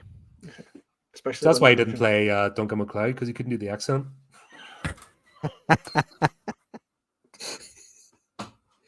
Oh, dear. Do you remember him in the Avengers movie? I remember him wearing a kilt, playing bagpipes or something in the Avengers movie, didn't he? Am I right? Am I thinking of something else? No, he was the villain. That was hilarious. He was. I don't. Yeah, I remember very little about that film. Very little. Anyway, while we're on this wonderful tangent, Bella, do you want to everybody who's on Twitch, type aliens in the chat? Do we? Oh, is it yeah. Of course. Aliens with a capital A. No, yeah. No, it's not case sensitive. It's not case sensitive. Oh, is it not? I thought it was. No, it says it is. Oh, case insensitive. It says. Oh, insensitive. Right, cool. So it's insensitive. Everyone on Twitch, like do us a favor, type aliens in the chat, please. I'm going to type aliens in the chat as well. And you can win a nothing. You can win a pat in the back. You can win a hearty clap from us. Yeah, you can win the appreciation to see if this test actually works. These fine fellows. Come on. Why is this? Oh, I'm not signed in. That's because I signed out. Oops. Where the hell is my sign in button? Come on, there's on two. That's one of them's me. Oh, I'm sending to you. That's why. Oh, I can't. I don't want to sign out just in case it messes things up. Oh, that's just do it on there, but not on there. That's weird. Oh. I'll do it in here as well. Oh, you're doing that? Do it'll work on YouTube. Oh, in Twitch on Brotherhood, right? Yes, yeah, of course it should be in there anyway, shouldn't it? It's not going to work unless it's on Twitch in Brotherhood, is it? Oh, yeah, you have to go to. Yeah, you have to go to the Twitch. Brotherhood of the Dice, where we are right now. Yeah, Aliens is a great movie. It'll make more sense tomorrow, but we just want to test this while we're on stream because that's the whole point. Yeah. Well, it can leave it. See if anybody else puts it. There's a couple of people. There's a few people that have typed it, so even give it a test run now. Then we can get them. I can type it in there as well, right? Just aliens, okay? No exclamation mark or anything. No, just aliens. There you go. I'll try it, see if it works. Here's a bit of a sneak preview for tomorrow night when it's going to be for real, and you can win a prize. There may be a prize. I'm going to press the button. Okay, press the button. Yay! Okay. Well done, Chris and Rue. You've won nothing. You've won the giveaway. You have won the eternal appreciation. Here's a clap of the dice and horrific. There you go. Yeah, fantastic. Right. So if you're tomorrow, yeah. By the way, lightning can strike twice. You can win tomorrow. Yeah. So just a wee premise. Tomorrow night, we're playing Helter Skelter, and there will be a copy of the scenario being given out. Which is not about Charles Manson. No, not at all. Or Helter Or the door. Skelters, maybe. Or the doors, or No, nothing like that at all. We wouldn't do that. I might say it's Charles Manson. Go away, lawyers. I'm sure I can't get done for saying it's Charles Manson. Somebody will try. See, there's people out there who will try and copyright strike you for like an engine noise to say it's part of a song. It's fucking there's weirdos out there that have nothing better to do with their time. They're trying to make money off folks by being I don't know what they're playing at. And it's streaming's fault. They haven't got it sorted out because they're run by morons. But yeah, I think what you're saying as well with us, we're seeing all this technology. We're seeing that these people are capable of going to war like hardcore. Like, I would always love to see a ship battle with the likes of Sulaco. Just to see what it's like in action. But you're left wondering. Yeah. But with all that technology, once it comes, and nobody's listening to Ripley, and she's going, yeah, be careful, because it was just one of these things wiped out my entire crew in less than 24 hours. Yeah. Yep. And they were like, no. And then even during the dropship scene, Hudson's being annoying as always. It's like, sit down and shut up. Oh, you see, Hudson's my favorite character in the film. Great. I love Hudson, yeah. And maybe it's because he's played by Bill Paxton, who is just fantastic. It's good because he is annoying. I like Hudson. Yeah. I mean, he's annoying, but in a comical way. Yeah. As opposed to some of the other characters who are just annoying in a gung-ho, kind of stereotypical special forces type way. I don't know. Yeah. Not saying I don't know what I'm talking about. I don't want to go upset in special forces types because they can probably find out where I live. But no, Hudson's funny. It's funny and entertaining, isn't it? Whereas there's a like. I suppose he's the moment he's meant to be a bit of an idiot. Comic relief, isn't he? He is. And once again, but he does demonstrate a certain amount of professionalism a little later. He does panic a little too much, but then again, there's this idea that he's not a life-serving Marine either, is he? He's not in there 4 weeks and I was 4 weeks. He's got 4 weeks and he's out. So and in fact, I think there's mention in an original version of the script of him saying that he was getting short or something. So he was only doing. Well, he wasn't there for very long. Wasn't in the military for a particularly long time. That was kind of the implication. So he's still private, and he's just exactly. I think he was just there to make some money, sort of right? Thing, or good brain. Yeah. So I mean, does that mean that the group of Marines that get sent out to LV-426 were not necessarily the best of the best, but just whoever they could scrape together? Yeah, just pulled. Yeah. Like these are the barracks duty type people. Yeah, I mean they've obviously got a few of them. It's like we were talking about certain characters, like Hicks he was quite quiet and he didn't seem as gung ho as the rest of them. And oddly enough, he survives weirdly until Alien 3. Anyway, spoilers. Yeah. And unless the alternate version of Alien 3. Okay. Yeah. So it's like we will get more of a that's a direct sequel of Aliens. That's it's really good. There's an audio book of it with Lance Henriksen doing Bishop. It's really good. That's not the treatment that William Gibson did, is it? The script, or is that a different one? Sure. There was about 3 or 4 different versions. There may have been. I know that William Gibson, author of Neuromancer, was he did a treatment of the script that was rejected, I think. They turned that into an audio drama as well. Wasn't William Gibson's one where the planet was like made of wood? No. I think. Yeah, I'd love to that sounds weird. That sounds weird. What was the point? I don't want to go. I don't know. I can't remember. Some of the books, especially once they started the Alien versus Predator crossover, some of the books got really strange. Yes, I could imagine. Well, Like, how much blood some of can the you throw at films a did. wall? Yeah. Yeah. What was it, Hunter's Moon or something? I remember reading, and directly after, what's her face? Not the film character, but the graphic novel character went off for the Predators from Aliens versus okay. Predator, and then they ended up going to this weird Hunter's Moon. It was supposed to be like a game reserve, but one of the scenes in it that was written was they had these geese that were trained to be tame, so the hunters could just go up and shoot them in the middle of the parking lot. And you're like, oh, really? Is that what this movie is? Geese? Yeah. And then they progressed to bigger. I was just well-known stupid vicious predator. Yeah. Yeah.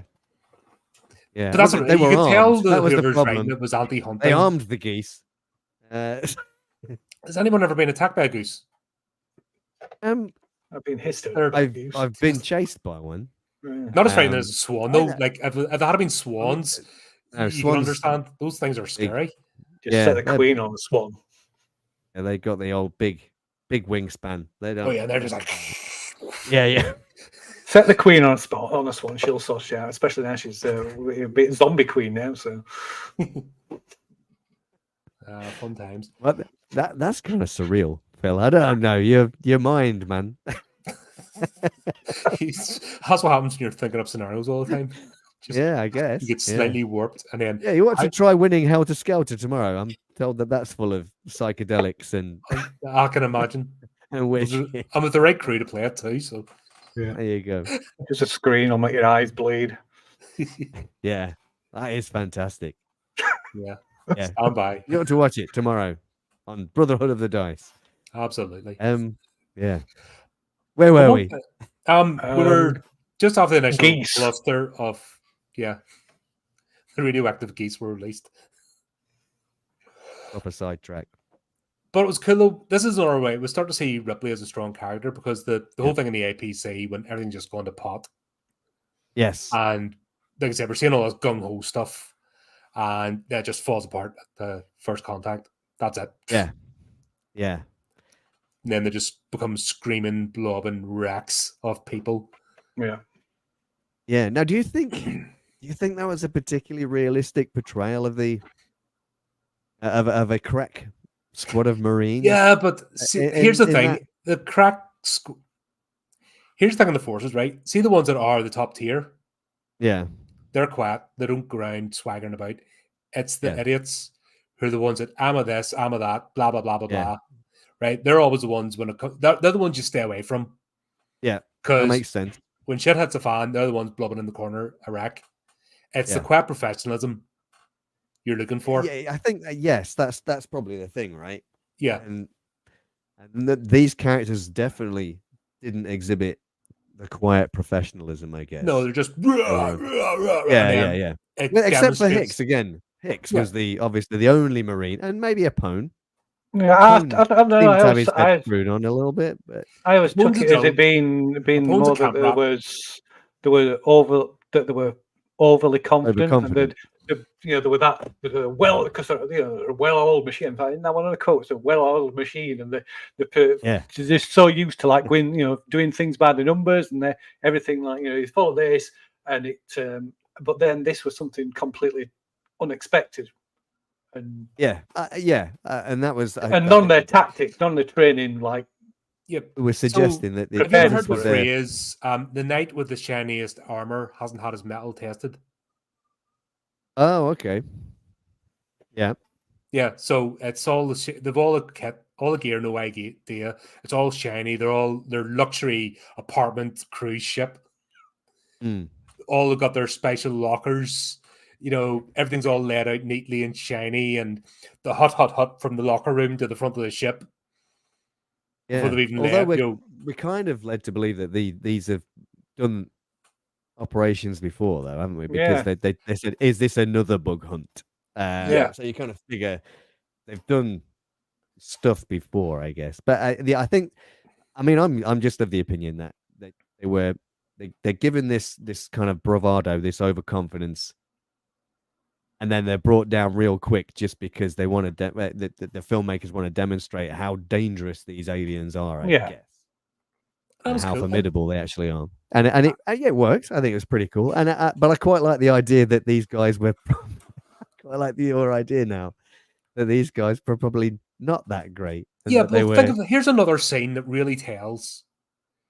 Oh, we're under a reactor. We can't shoot, so they have to collect in the magazines. Yes. If they were a decent unit, they'd be like, guys, we're under a reactor, flame units only, and everyone just go, "Yep, gotcha." Yeah, and just I think that was more. Sure, that was more of a story point, though. Like just to drive home. That's what That's but it fits. What the situation they were in. Yeah, because otherwise, if it would just say, "All right, yeah, we're under a reactor," they wouldn't have even gone in with that kind of ammo, would they? Because they read all the background information, they'd known about that, and they wouldn't have gone in with it in the first place. Yeah, and I was on the lieutenant and the sergeant. You know what I mean? You don't go into a mission without. Once again, you have a battle plan. Even if you're going to attack a position, you give orders. So I think that was you draw a map out. Yeah. Even if you're in the middle of a field. Yeah. You do. I think that was you draw a scale map 3D out, and you give your section. Yeah. I guess orders, again, right? You give that at the minimum, and I'm talking about basic infantry grunts. That's a basic standard. Yeah, it's definitely dramatic license, isn't it? That was taken in the film, and I think the idea of them handing over the magazines, because the guy that is carrying the magazines is the first one killed, and he's flamethrowered, and then all of the ammunition explodes. And I think the idea is to let's get rid of they've not got much ammo make now, them more vulnerable. Yeah, exactly. I think so. There's all of that going on, well, but I think. It was definitely. I think it was definitely like a start point, just to point out how dangerous you're in this reactor. You can't use it rather than just because otherwise, if it was just the soldiers that just knew to do it and they would have done it ahead of time, you wouldn't even have known anything about that. But this is back to Parrot's point. In the original Alien, there was one of them, and it was intelligent, and it was scary, and it was inventive, and it picked its targets. Mm. So if they had just had that but multiplied, it wouldn't have mattered times, 56 colonies. So by rights in our heads, there's 156 aliens. Yeah, or 155 because Newt's alive. One of them was 154 and a half because one of them was still alive, right? Yeah, so 154 and a half aliens available. So we'll have an actual count. So why didn't they use that? They did enough time and they did enough. And I think this is one of the things I was saying, that it felt a little bit lazy introducing like the alien queen, because they didn't need that. No, because except for I guess a big showdown. Thousands. Yeah. They didn't need anything laying the eggs because that ship had loads of them already. Yeah. So that was kind of that was just an effort to kind of, we need a finale. What can we do? It's an alien but bigger. I suppose that felt a little bit lazy, perhaps, to me. But I don't know if they'd have made the alien in Aliens or the xenomorphs in Aliens as dangerous as the one in the first film, it probably would have been a very short film. Well, they had made the Marines a bit less cocky as well. They had actually had them a crack unit. Yeah. There's attention straight away. I'll draw your attention, dog soldiers. Okay, yeah. There's orange squad of soldiers who come up against a pack of werewolves. And there's basically like for like, and both outmaneuver each other, they outflank each other, they use tactics against each other, and that was made for a fractional budget of this. Yes. So it is possible. Yeah. And there's loads of mistakes in Dog Soldiers. Check out our review, by the way, on the channel if you so desire. Plug. Any film with Sean Pertwee gets a thumbs up from me. Absolutely. We were talking actually when we did the House that Dripped Blood. John Pertwee was in it, and it just shows what a chip of the old block Sean is, and how he's actually taking a different style. Where John still used the whole comedic route, where Sean's a bit more of a serious actor and an all rounder. Yeah. And he's in Event Horizon, which is a cool film too. Yeah. Also, check out our review on the channel, by the way. Yeah. Another film that was. Or did I? Have I done Event Horizon? I don't think you have. No, I've done the unboxing for the special edition, the 25th anniversary thing come out. Yeah, what's Got this Spielberg. Looking there, Colin. Oh, we'll have to get that. Yeah. That's one for the future. It is, because you got to talk about the. Actually, do you know what? That'll be a good one to get Jonathan on board for if we ever do pressure on this channel. Yeah. Yeah. That'd be a good review. Yeah, that's one for the future. We'll put a pin in that. How much of that just ended up like on cutting room floor and bits of the film destroyed? I know that I keep hearing about the missing scene. Apparently, they reckon it wouldn't get a certificate now. It would have been. It's like, no, you can't have that. Can't have that. If they'd have left all of that stuff in from the. I don't believe that, considering some of the like independent horror films you get. I mean, maybe the likes of Terrorizer and stuff like that. I'd like to imagine that this stuff was particularly horrific. Yeah, that's a good point. Xenomorphs in the first movie more of a lone wolf. Yeah, they're independent thinkers. They weren't a hive. Yeah.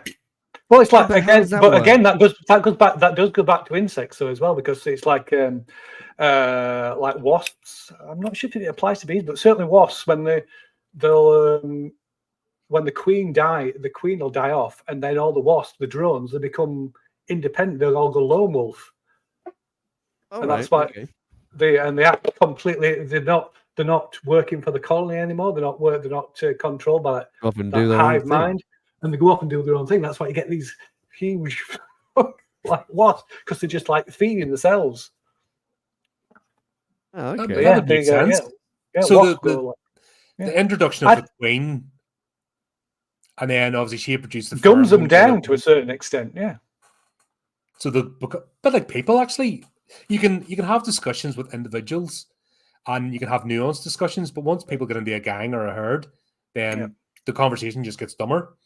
Yeah, individuality disappears. Yeah, yeah, mate. So that's a good allegory for in large numbers. Yeah. Think of actually put it in this the Wayland G. Tunney aspect. You've got individual executives that are using wit and cunning, but as a corporation, it's just a big dumb monolith. Ooh, it's all about ticking boxes, like a mirror for the alien. But you could actually think it's in the mindset, because, like I said, back to Ripley's comment, at least I don't know which species is worse. Yeah, don't see them screwing each other over for a percentage. So there is a bit of when they've got a unified mission, and is that just as dangerous? We know what it's like when the mob is energized and goes after people. It's a frightening thing. So the aliens here effectively become a mob because there's a queen. Yeah. And is that part of because at this point we know nothing about this species. Was it collected or was it engineered? Like, the idea of engineers didn't come until Prometheus anyway. So were these eggs harvested?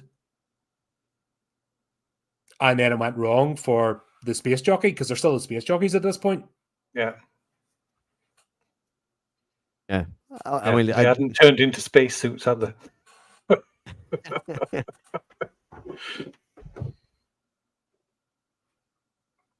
Yeah. Okay. It's an interesting one.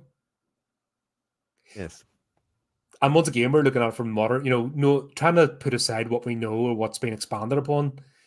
Looking at this movie in isolation, it's a tricky one, because we know there's thought there and we know there's world building there. Yeah. There's efforts went in to build this world up. Yeah. We know we see it and we appreciate it. Kind of coming at it from a point of view, because I've not read any of the novels, I've not read any of the comics. I've not read the rule book for the TTRPG, so I'm basing what I know on the movies that I've seen. So I maybe I'm looking at this from a different perspective to you. And that's a valuable, you know what I mean? Once again, that's a valuable perspective, because we're meant to look at this movie in isolation anyway. That's the whole point of and I think and how it was that's built. Why I'm wondering if I have that opinion that it didn't matter where the Marines came from or the Sulaco, and I don't necessarily think that they were considering that when they put this film together. No. Personally, I don't think, because it doesn't matter. It's like with Alien, it doesn't matter why the alien seems perfectly adapted to fit onto a human head. You know, the face hugger. It doesn't matter. It just is. And the fact that you don't know is probably scarier than when you actually find out that it's invented by Michael Fassbender. You know. Yeah. It's God.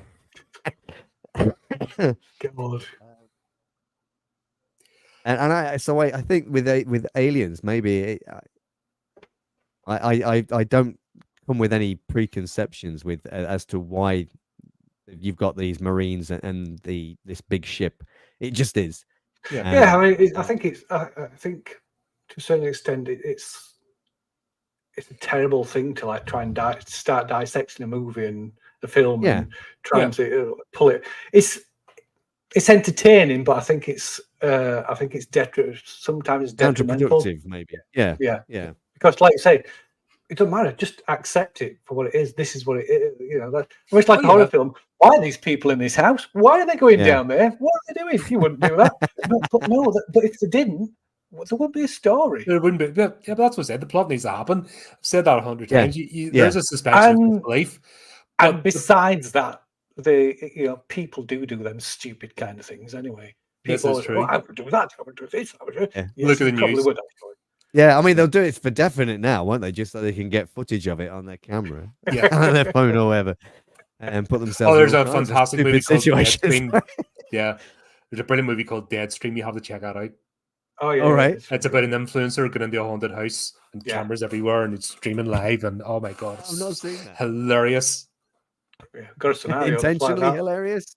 Yeah, because the actor does that over the top streamer. You know. Oh yes, right. Yeah, we know that. Yeah. Always close-ups of their own face, never of what they're actually running away from or screaming at, or weird, strange that kind of stuff. Yeah, got that virus scenario for Call of Cthulhu to play. But it's a surface level movie, horror action flick. This is great.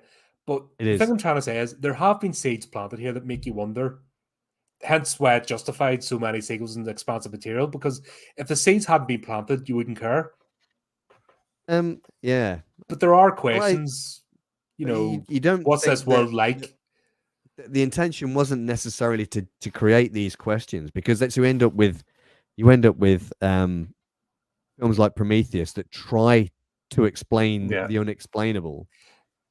Is that not a case? Yeah, but here's a question. Am I being a bit cynical? Is that who directed Alien 3? Did Ridley Scott get annoyed that James Cameron made this sequel? And people were still, even back in the day, there's still the argument today, was this a better sequel? Or is this one of the, the only times that the sequel turned out to be more enjoyable or as enjoyable as the original? Every time you expect it to be worse. And there's still that debate to today. Is this a better sequel? People still ask the questions, and it's still a valid question, yes or no. Do you think that annoyed Ridley Scott? I hope so. And do you think that's why? I'm surprised. It's supposed to be a bit of an anarchist son of a bitch, isn't it? I don't know. I think he's like George. He's climbed up onto that pedestal, and he don't. Alien 3 was David. He's starting to believe his own hype. Yeah. Like Mr. Lucas. Yeah, seems it does all these seem people have massive egos. Yeah, and maybe I don't know. So this time, there's Alien 3, Alien Resurrection, different directors. Okay, I like Alien 3. I like Alien. Why is it Fincher for 3? Was it Fincher for 3 and John somebody for Resurrection? So, do you think, knowing what a twat Ridley Scott is? It's coming for you now.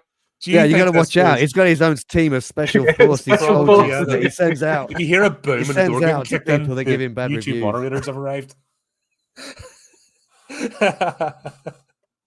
No, considering what an egomaniac that guy is, do you think this has been eating at him? That this, because Aliens, for better or worse, has been a mainstay for a good 20 odd years at least, and even with sequels, there's still been expanded material. It's still in people's imaginations. the xenomorph as a cultural icon of both science fiction and horror. Yeah. You know, the material has expanded beyond the actual movie. Yeah. And the fact that he didn't get a piece of that, you know, he did the first one, yes. But I think Aliens is the one that caught on to pop culture. I think it was definitely is. It's the more quotable movie, isn't it? Let's face it. Far more people obviously watch Aliens than they did. Absolutely. And people watch Alien. You tell a lot of them that you tell, "Oh, go back and watch Alien," and they watch it and they hate it. Yeah, because it drew a different crowd and it expanded and it made it more, you know. And someone like Ridley Scott, that would get in his nerves. No, we don't think about it, but someone like that does. Hasn't he said? He said more kind of recently about, you know,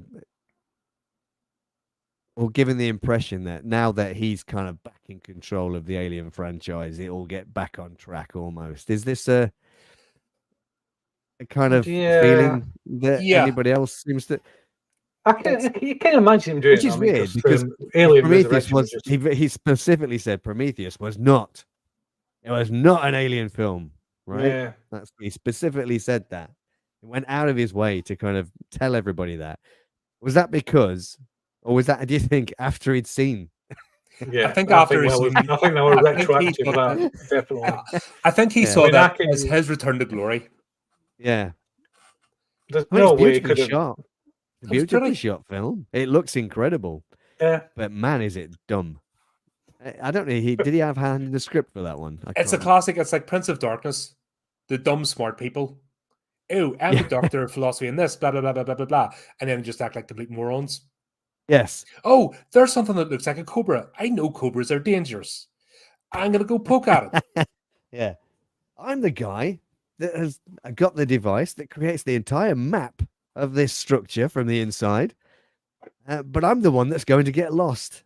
Well, everybody else can make it out within minutes without my assistance. Yeah.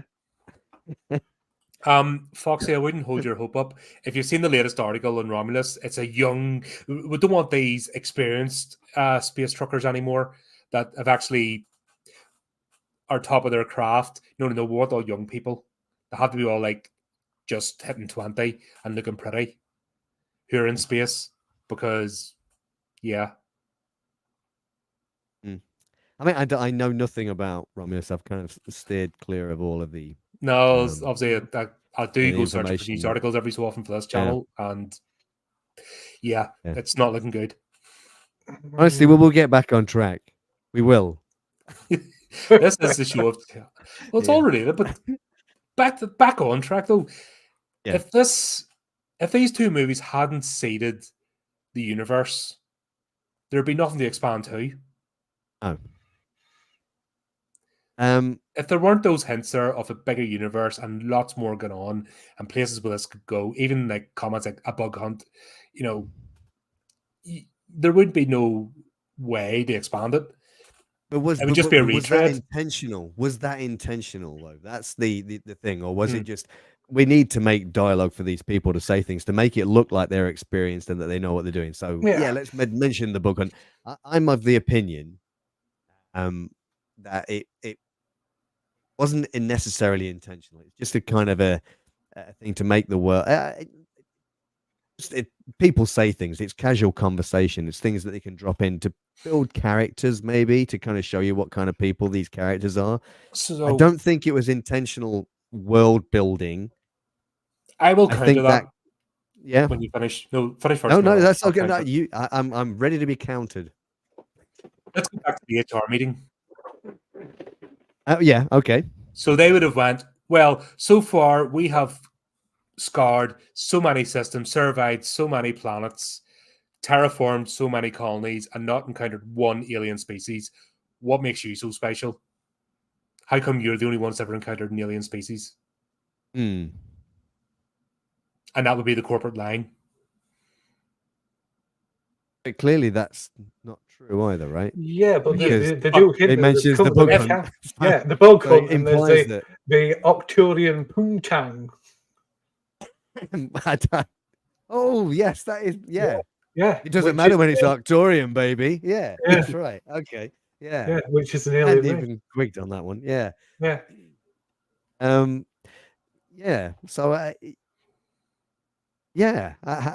does that line fit? It kind of implies that they've not come across anything that they consider a threat, I think.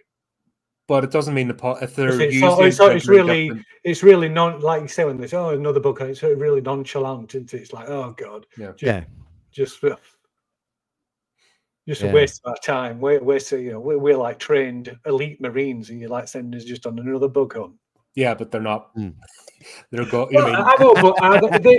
know, but I know from your like background and stuff. No, but anyone's background, anyone understands. I don't know. I think people watch that film. I would say that I bought that they were like this elite group of Marines. That was supposed to be what you thought, I think, and I certainly would have went along with that. No, I suppose fair enough. Like I said, it's just if you look at those sort of things, there's enough information here to hint that there's a bigger world anyway for you to be invested in. Yeah, I guess. A point. I had to be intentional because they want sequels, they want to expand. Yeah, they want you to think about. Although I know there's complete disdain for the audience nowadays, and they're just slop on the plate in terms of cinema because the audience is dumbed down. But people were still thoughtful. I mean, the 80s was a different time. You had a more thoughtful audience, and it needed, just in general, even your generic moviegoer still had a bit of thought about, okay, this at some part had to make sense. Now they don't care. It's a completely different landscape.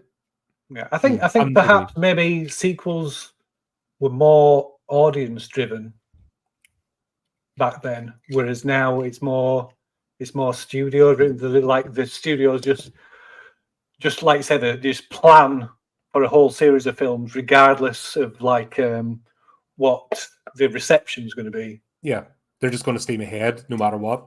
Whereas, it would have been. They know they've got an audience, right, for a particular type of film. They just have to do it. It's like painting by numbers, isn't it? Really. Yeah. So they'll churn it out until even if it's going badly, they'll churn it out because people go and watch it, and they'll not rethink it or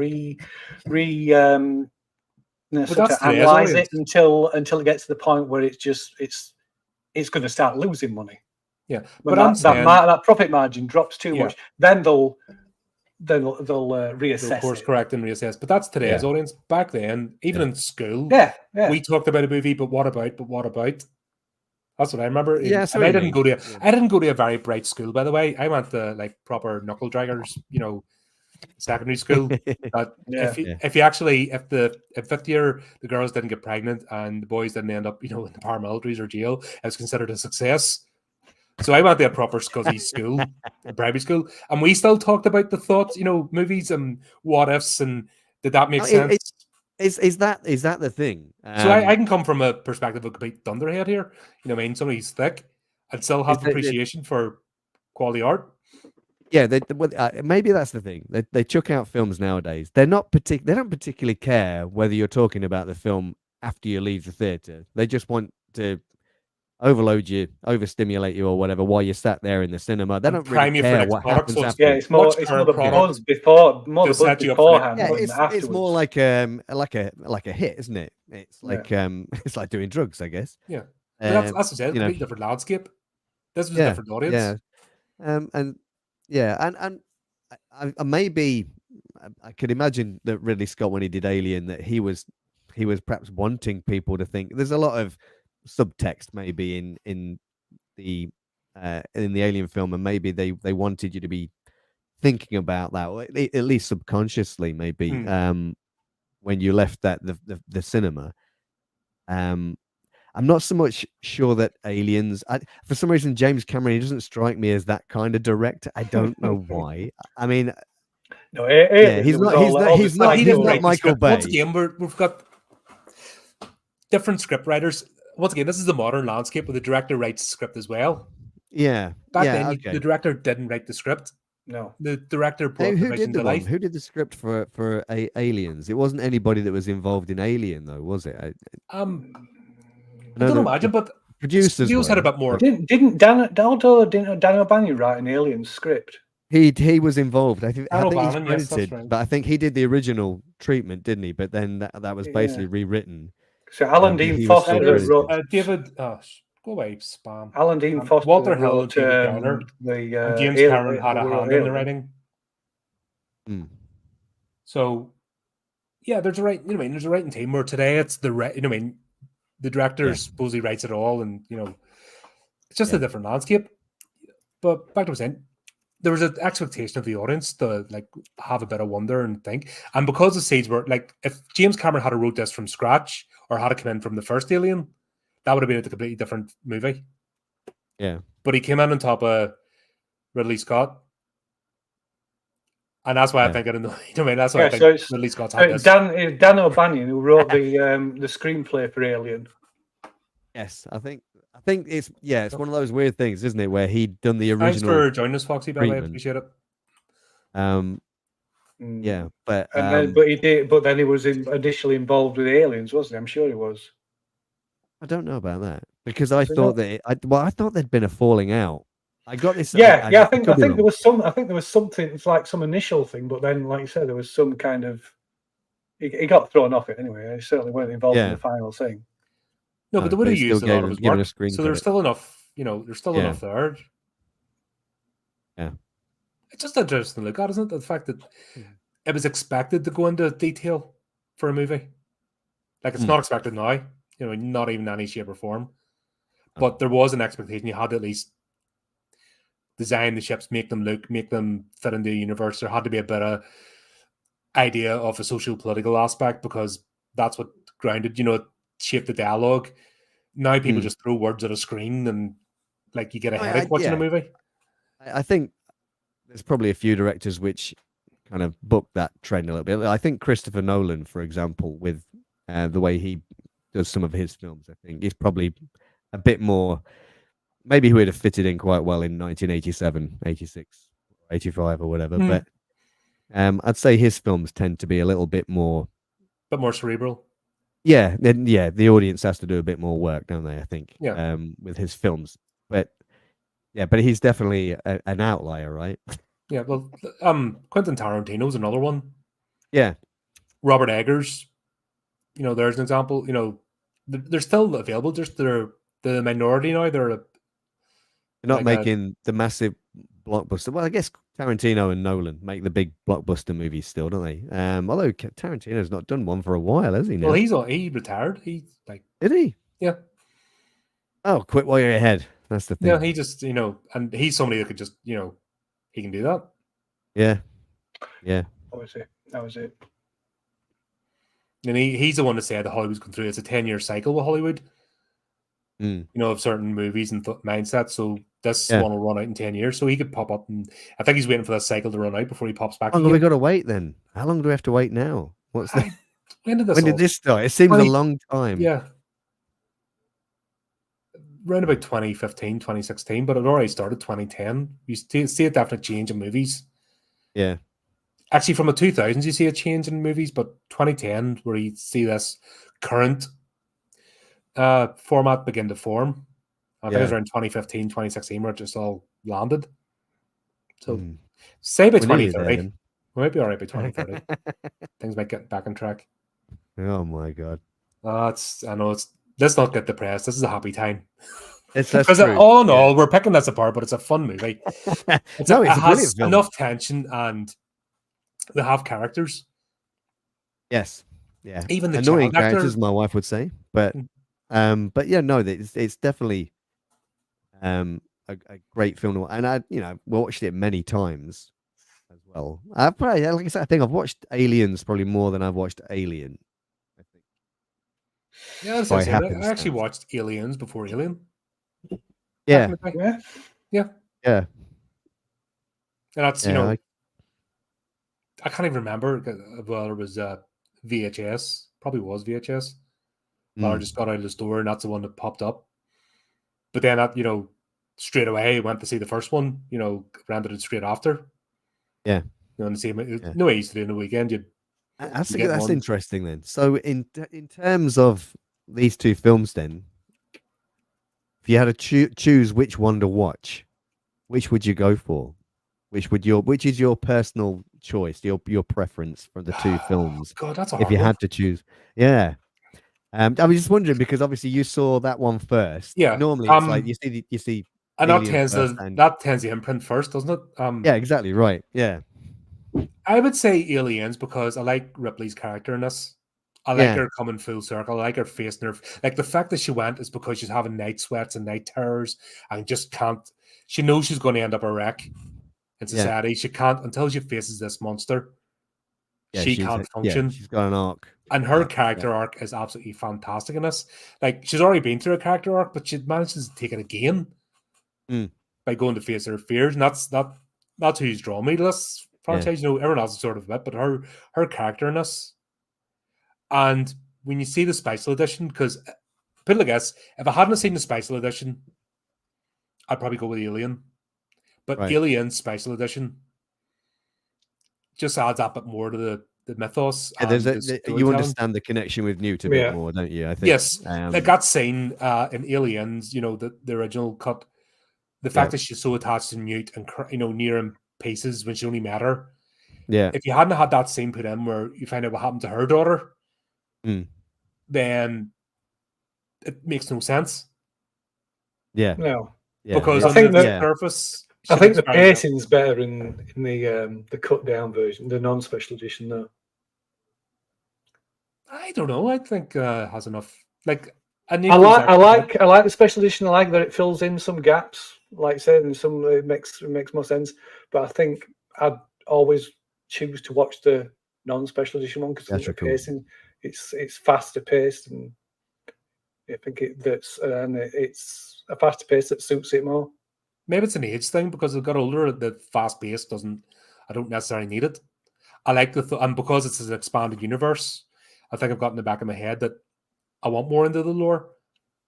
Yeah, like I say, I like, but she seemed too well adjusted for being in hypersea for 57 years, and you know, our whole world. But I mean, I can, I've watched special edition, and I have that knowledge of what's happening.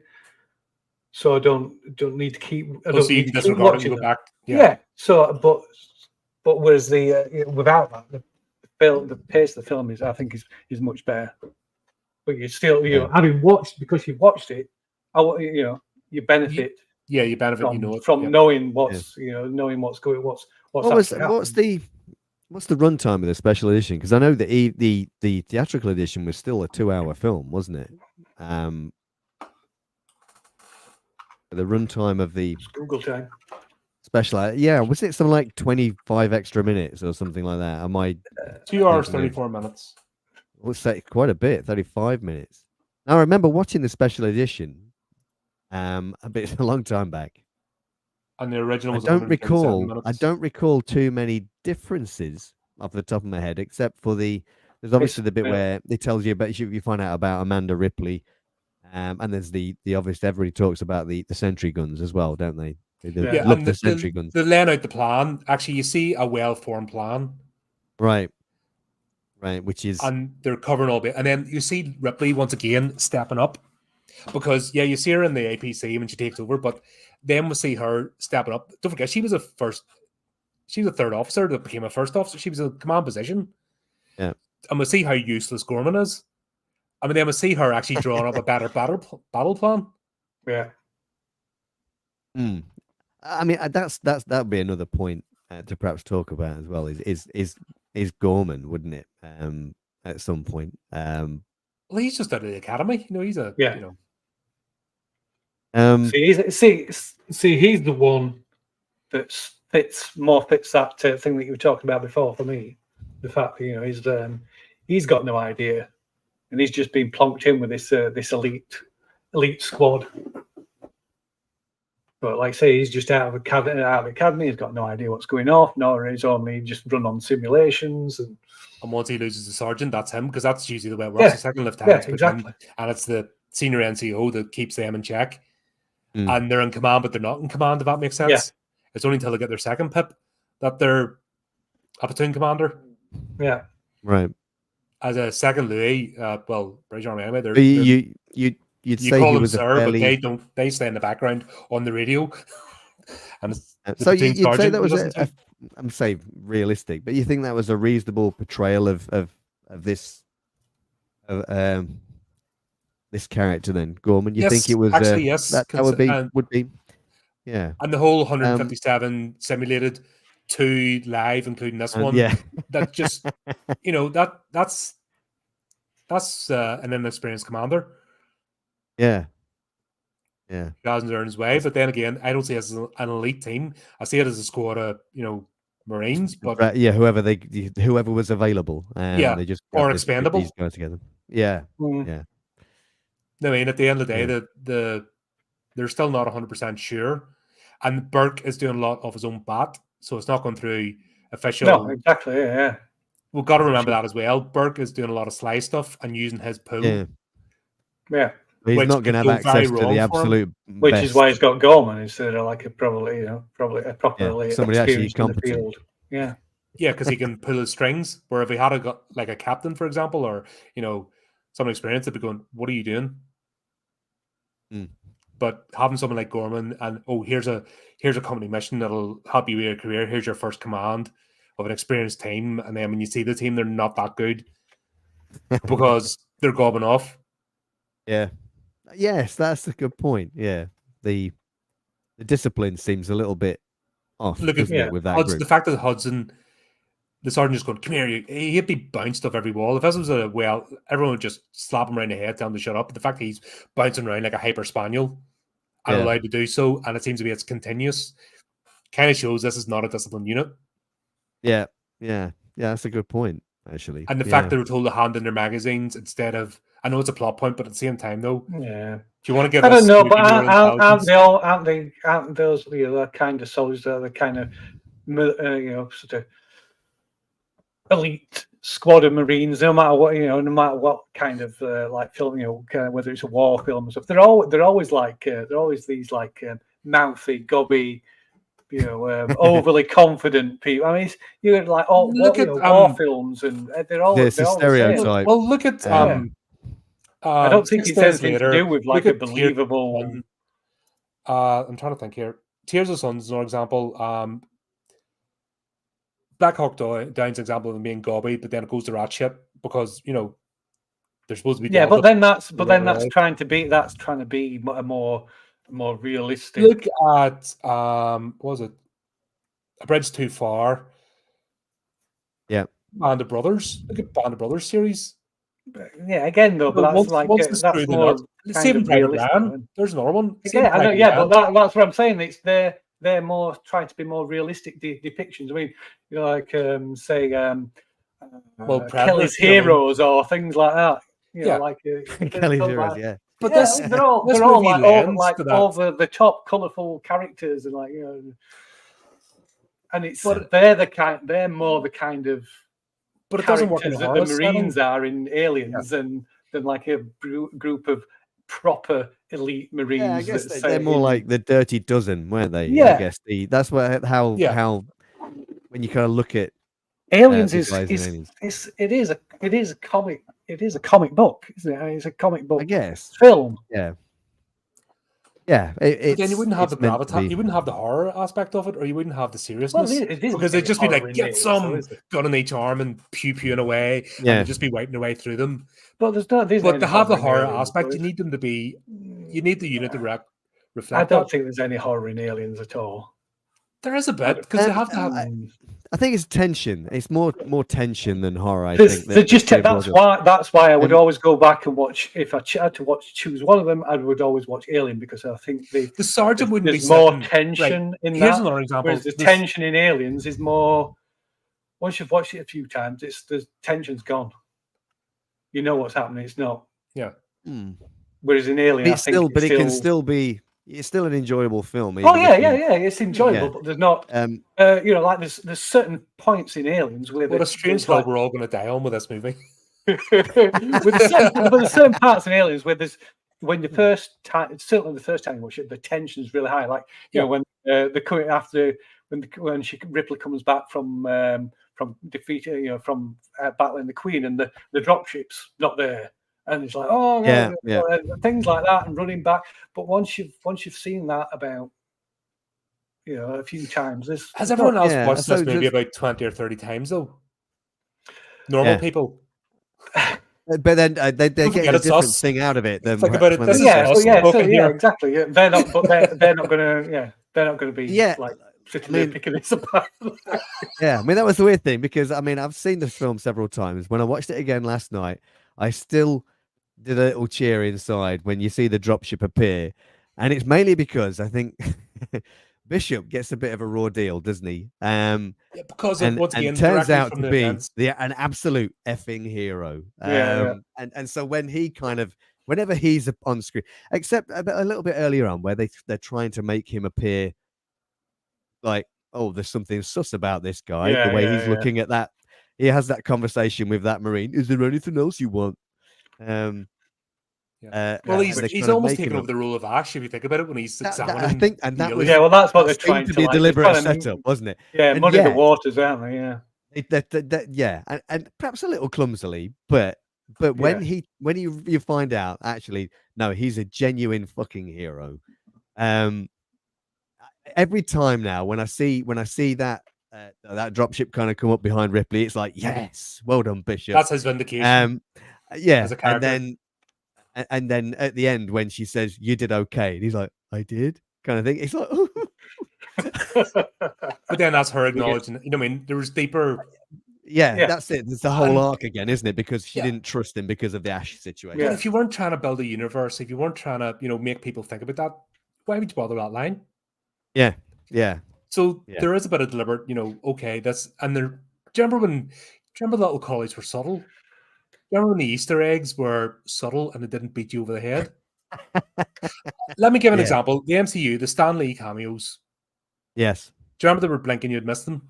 Yes, exactly. And then as they got dumbed down and more burp, burp, burp, burp, hey, look who it is, guys. Burp, just got more and more just nauseating, actually, because they didn't trust they don't trust the audience to do it. But here you had to have a bit of that's a talking point, because that was, you went, oh, did you notice somebody didn't pick up on it? And then it's like, oh yeah, gotta go watch the first one, and then back to the rental market. Okay.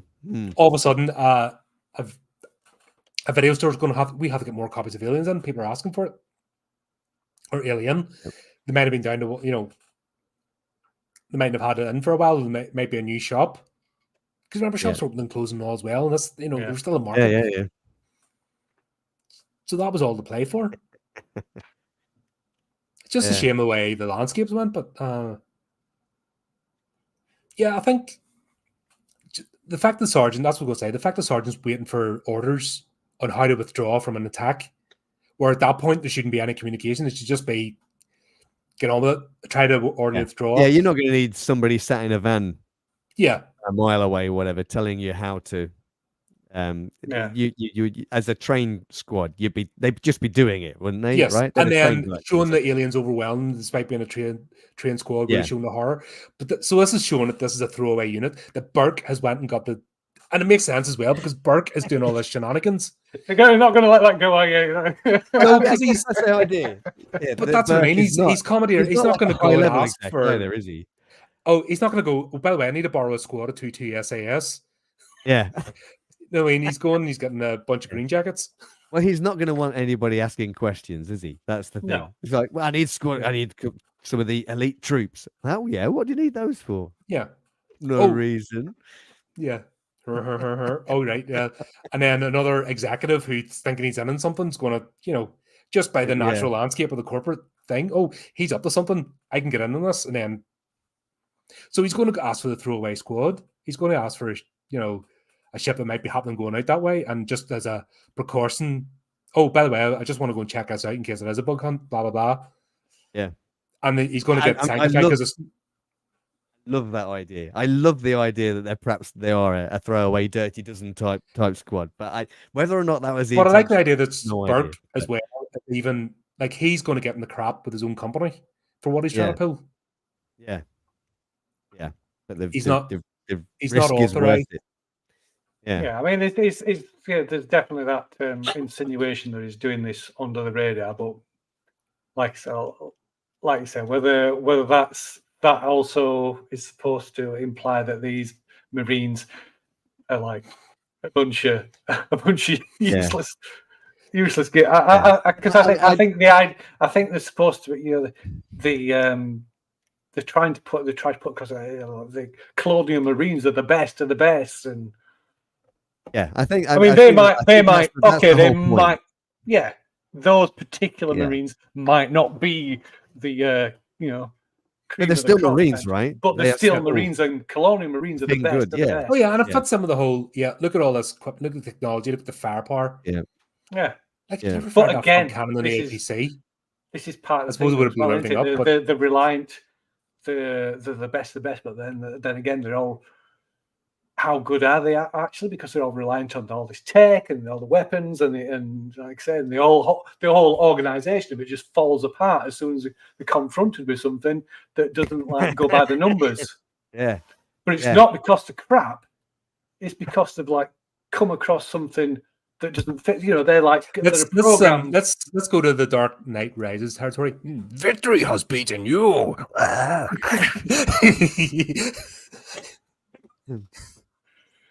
But they're like by the numbers, aren't they? Well, it's on the lines. It's by the numbers, by the book, and then they come across something that just totally that doesn't work. That's the other way of looking at it, of course, is obviously they want to demonstrate by having these gung ho Marines, like I say, they go in, they want to demonstrate that these guys, despite all of their training and weapons, get their shit kicked out of them on their first encounter with the aliens. Now, if we're told at the start, actually, these Marines are a bit shit. These aren't very good. These ones. It kind of diminishes the idea of how scary these aliens are meant to be. I suppose if you kind of say, "Oh yeah, we just sent the Keystone Cops in to deal with the alien threat," it's not, it's the best thing. Colonial Marines are the best. They just get ripped to shreds. Yeah. So perhaps the intention wasn't to kind of, I'd like to say, the idea that you put forward there, that's the situation, sounds perfectly plausible, and I love the idea. But I think if that had been the intention, they would have made the aliens. Fun? I mean, of course, the fact that we're sitting here debating this. Where if this was today, it would be explained in every minute detail. Leaving you no room for any wonderment or thought whatsoever. Well, maybe. Oh no, there's wonderment in that. Why don't you just run sideways, Charlize? Why don't you just run sideways? That's what I wonder.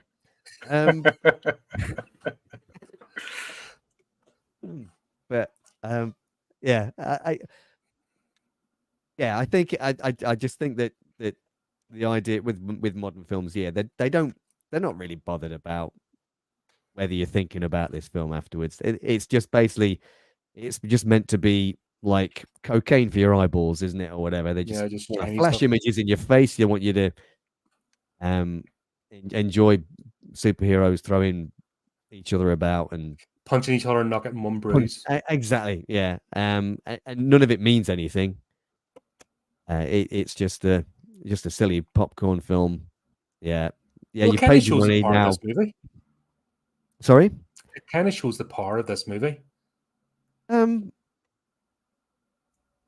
Yeah, and I think maybe we could do the same thing if you chose another film from that time period again. If as we're saying, this is such a great period film that we could do the same thing for any. Yeah, there's loads of exactly. Yeah, and you never run out of content. Yeah, there are lots of iconic films around that time. To be fair, yeah, that 3-year period just amazing for movies. Yeah, look at Big Trouble in Little China. We could talk about that till the cows come home. I know. I love that. You can still stick that in the player today. Yeah.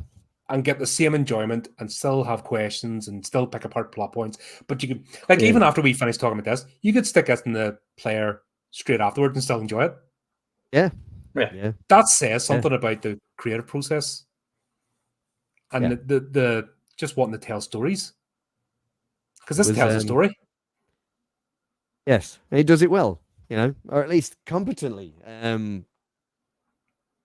Yeah, it's just a great bit of entertainment, isn't it? Yeah, I mean, it's probably in terms if you would you'd say that it's perhaps a little bit dumber than Alien, for example. But then is that because it's more of an action film? It doesn't have yeah, to just be. tonal shift. Yeah. And that's probably why it's not a horror film, really. But then it couldn't be because we've already seen the horror in the first film. Yeah. And so it's not unknown anymore. So it couldn't have been a horror film, I think. And that's where you see long-running horror franchises, they change. So Friday the 13th, Nightmare on Elm Street, Halloween, you name become comedies. Once they become comedies, because that's once they get to the point, you don't have the horror anymore. So what they do, you make them action flicks, you make them comedies. Yes. Characters, it just becomes more inventive kills and stuff. That's been a tried and tested formula. Yeah, I mean, you're more likely to go for a gory splatterfest, don't you? Then it's not about just trying to frighten the audience; it's trying to gross them out. But when you look at the original movies, of those franchises, completely different tone, completely different experience. Absolutely, yeah. I mean, and this has learned, just quite early on because it didn't try to do a horror sequel. It made it into an action movie. Yeah, but you still got the feeling of Alien. Like, yes. It didn't depart that far that you completely forgot about. In fact, you were getting enough references. If you hadn't seen the first movie, you wanted to go see it. Yeah. That would have been interesting. So, yeah, but I mean, you weren't disappointed when you saw the first one. I'm just wondering how many people, because of the tonal shift. Well, the tonal. I know some people that were. Different. I mean, for instance, when I ran Alien RPG for the first time, one of the players, he'd never seen Alien or Aliens, never. Had he seen Prometheus? He was in for a shot. No, he'd not seen anyone. He'd heard of them, and obviously, like you said, the cultural icons. So he knew what they were. But he went back and watched both films before we cleared the first session. He absolutely hated Alien and kind of thought Aliens was okay-ish. Oh, did he enjoy the game? Yes, very much so. Yeah. I wonder what it was. But I think it's What systems did they play before what was their primary system? Probably D&D, but I think it's more that it is his age. So it's the kind of he found both Aliens and Alien slow paced. That's interesting, isn't it? Yeah, especially Aliens as well being slow. Yeah, because and although I don't necessarily consider it an action movie, I think there are probably only one or two actual big action sequences in it. Maybe. But I wouldn't ever have said it was slow paced. No. Maybe you watched the director's cut. Well, maybe. Well, yeah, I like to say that. Yeah. No, I'm kidding. It's not that slow. No. For God's sake, no. That's yeah. Well, yeah, but I think it's just an example of what you were talking about. That people now they want something that's faster and quicker, and there's less talking, more action. Well, yeah, I guess that's the deal, isn't it? Yeah. But so I mean, he's not particularly young, but so he's kind of sort of shows that progression. Yeah. Yeah, that's fine. That's why we get the movies we get today. But then people are getting turned off by that now. So we'll get a resurgence of people. Oh, right, because you get a point of it's called hedonic adaptation, where you get stimulated so much that it becomes normal. Yeah. Yeah. You get to the point then where it's just you're not enjoying it. So then you want something different, and then that opens up the doors to maybe go back. Ooh. Yeah. I mean, you can definitely see it. And you're looking at particularly in older films, like the length of shots that they do. Yeah. Now everything's a jump cut, right? because you can't handle, people can't handle a scene that's longer than 30 seconds anymore, because they get bored. So we have to do lots of very, very quick scenes that we chop in and out of very, very quickly, and do a jump cut to just to keep people interested. Yeah, I mean, is that I kind of think to a certain extent it's the fault of filmmakers as well, because of they've kind of experimented with this. All right, we can do this, like I say, and it's and it's like we were saying before, it's like almost like drugs. It's like you get a quicker fix, a bit a harder hit, so you see become used to that, and then it's hard to then be confronted by something that, like I said, it's just longer, drawn out shots. A longer scene of people having a conversation. Yeah.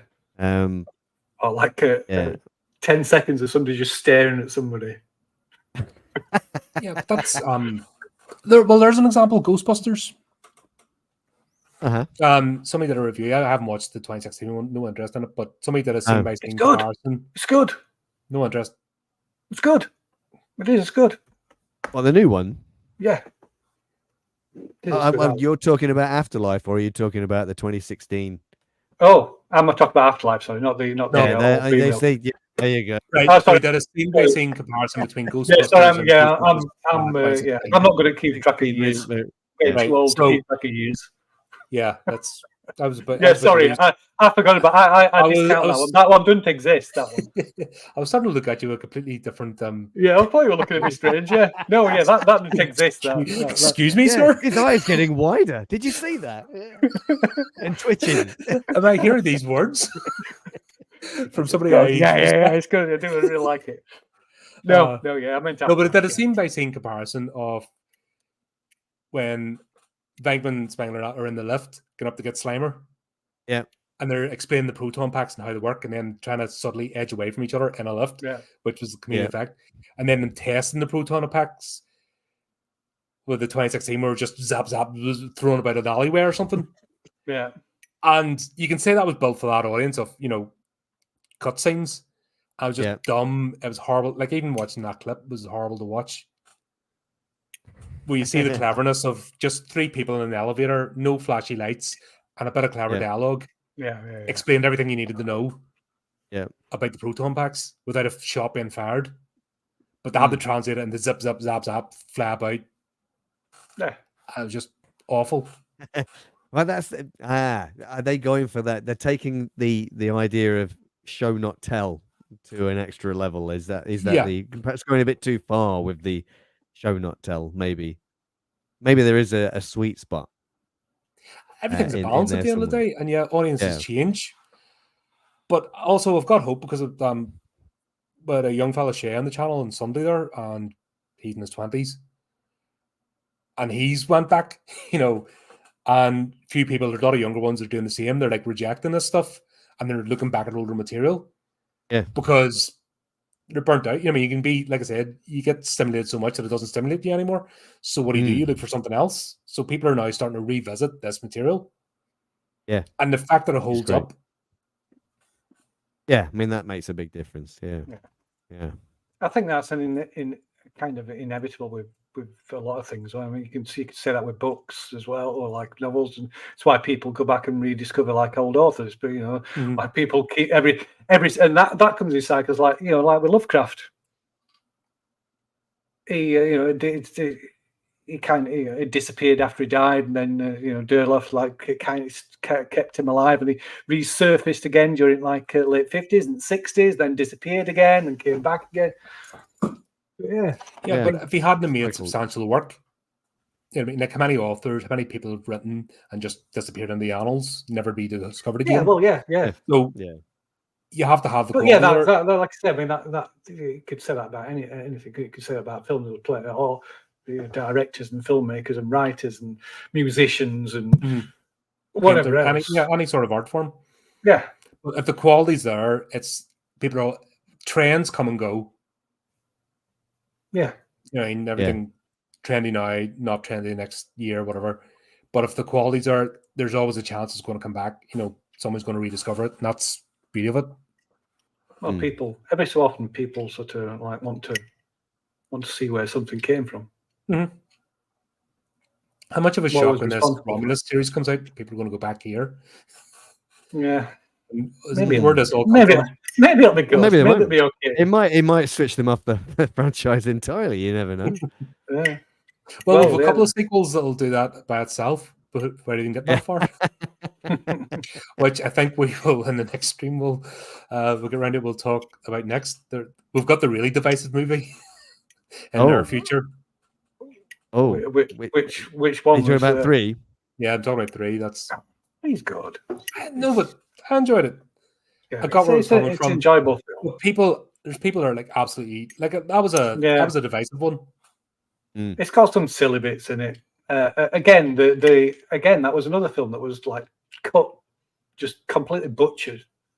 I think didn't he say that there was far too much studio interference with that. He didn't end up making the film that he wanted to make because of that. But that is one that I think I'm not sure you can get a fully restored version, but you can get one with some of the cut bits back in, and I think that is one that is preferable to the like theatrical release, the original release, because it adds back into it. Yeah, and it tests the theory about the face huggers as well. Yeah, cool one they brought in. But yeah, that'll be for the future anyway. But yeah, all in all, any final thoughts on this one? Don't watch Alien Resurrection. Yeah, I think we can all agree on that one. I think you should watch Aliens. It's a great film.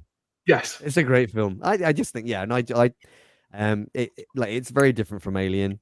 I don't know if I could choose. If that would kind of depend on my mood, which one I would choose to watch at any particular given time. But maybe it's telling that I've seen Aliens more time than Alien.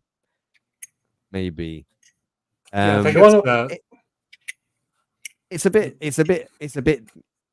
bit dumber than the original the first film. But it's still bloody good fun. Yeah. Absolutely. And the fact that we're still talking about today and we can still have a conversation and debate points and get something that says it all, really. Yeah. Well, gents, thank you very much for coming on, and hope you all enjoyed something a bit different on Brotherhood of the Dice's channel. Bit of a surprise for you. We plan to do a bit more of this in future. Start sharing out as well with all people who can reach, especially when we start replaying Alien RPG again, when we start Destroyer of Worlds next week. Yes, we'll be back, and that'll be a lot of fun. But I think I've fixed it now. As far as the Horrorific podcast goes, just so you can say, I don't believe that. Sorry, go on. Sorry, I'm talking about once again, down to details. Details matter. You're not a 2023 creator who just slaps it out there and hopes for the best. You actually think about the quality of the work, so gotta say something. I'm looking forward to it. Well, the quality of it, with the fact that there were like entire sections, like chapters. There were like 3 chapters that were in completely wrong order. They were jumbled up, and there were paragraphs in one chapter that should have been in another chapter. And yeah, but today they just threw that out. If that was a movie, they just. But listen, this is after the. This is like. Oh, is that it? Is that that'll do attitude? Is that what we're struggling with? It's for a free league module. All the other stuff that I've used, it's been spot on. And this is that's had like, is that 3 or 4 updates, that module, and it's still got these massive layout errors in it. It's like, what the hell? Be worth a long reading it and thinking, this doesn't make any sense. It's talking about stuff that's not happened. It's thought that would be quite an easy fix as well, right? Yeah, something like it's just glaringly obvious. Yeah. Just wait for the next update when it will change it all back, all the changes you've made.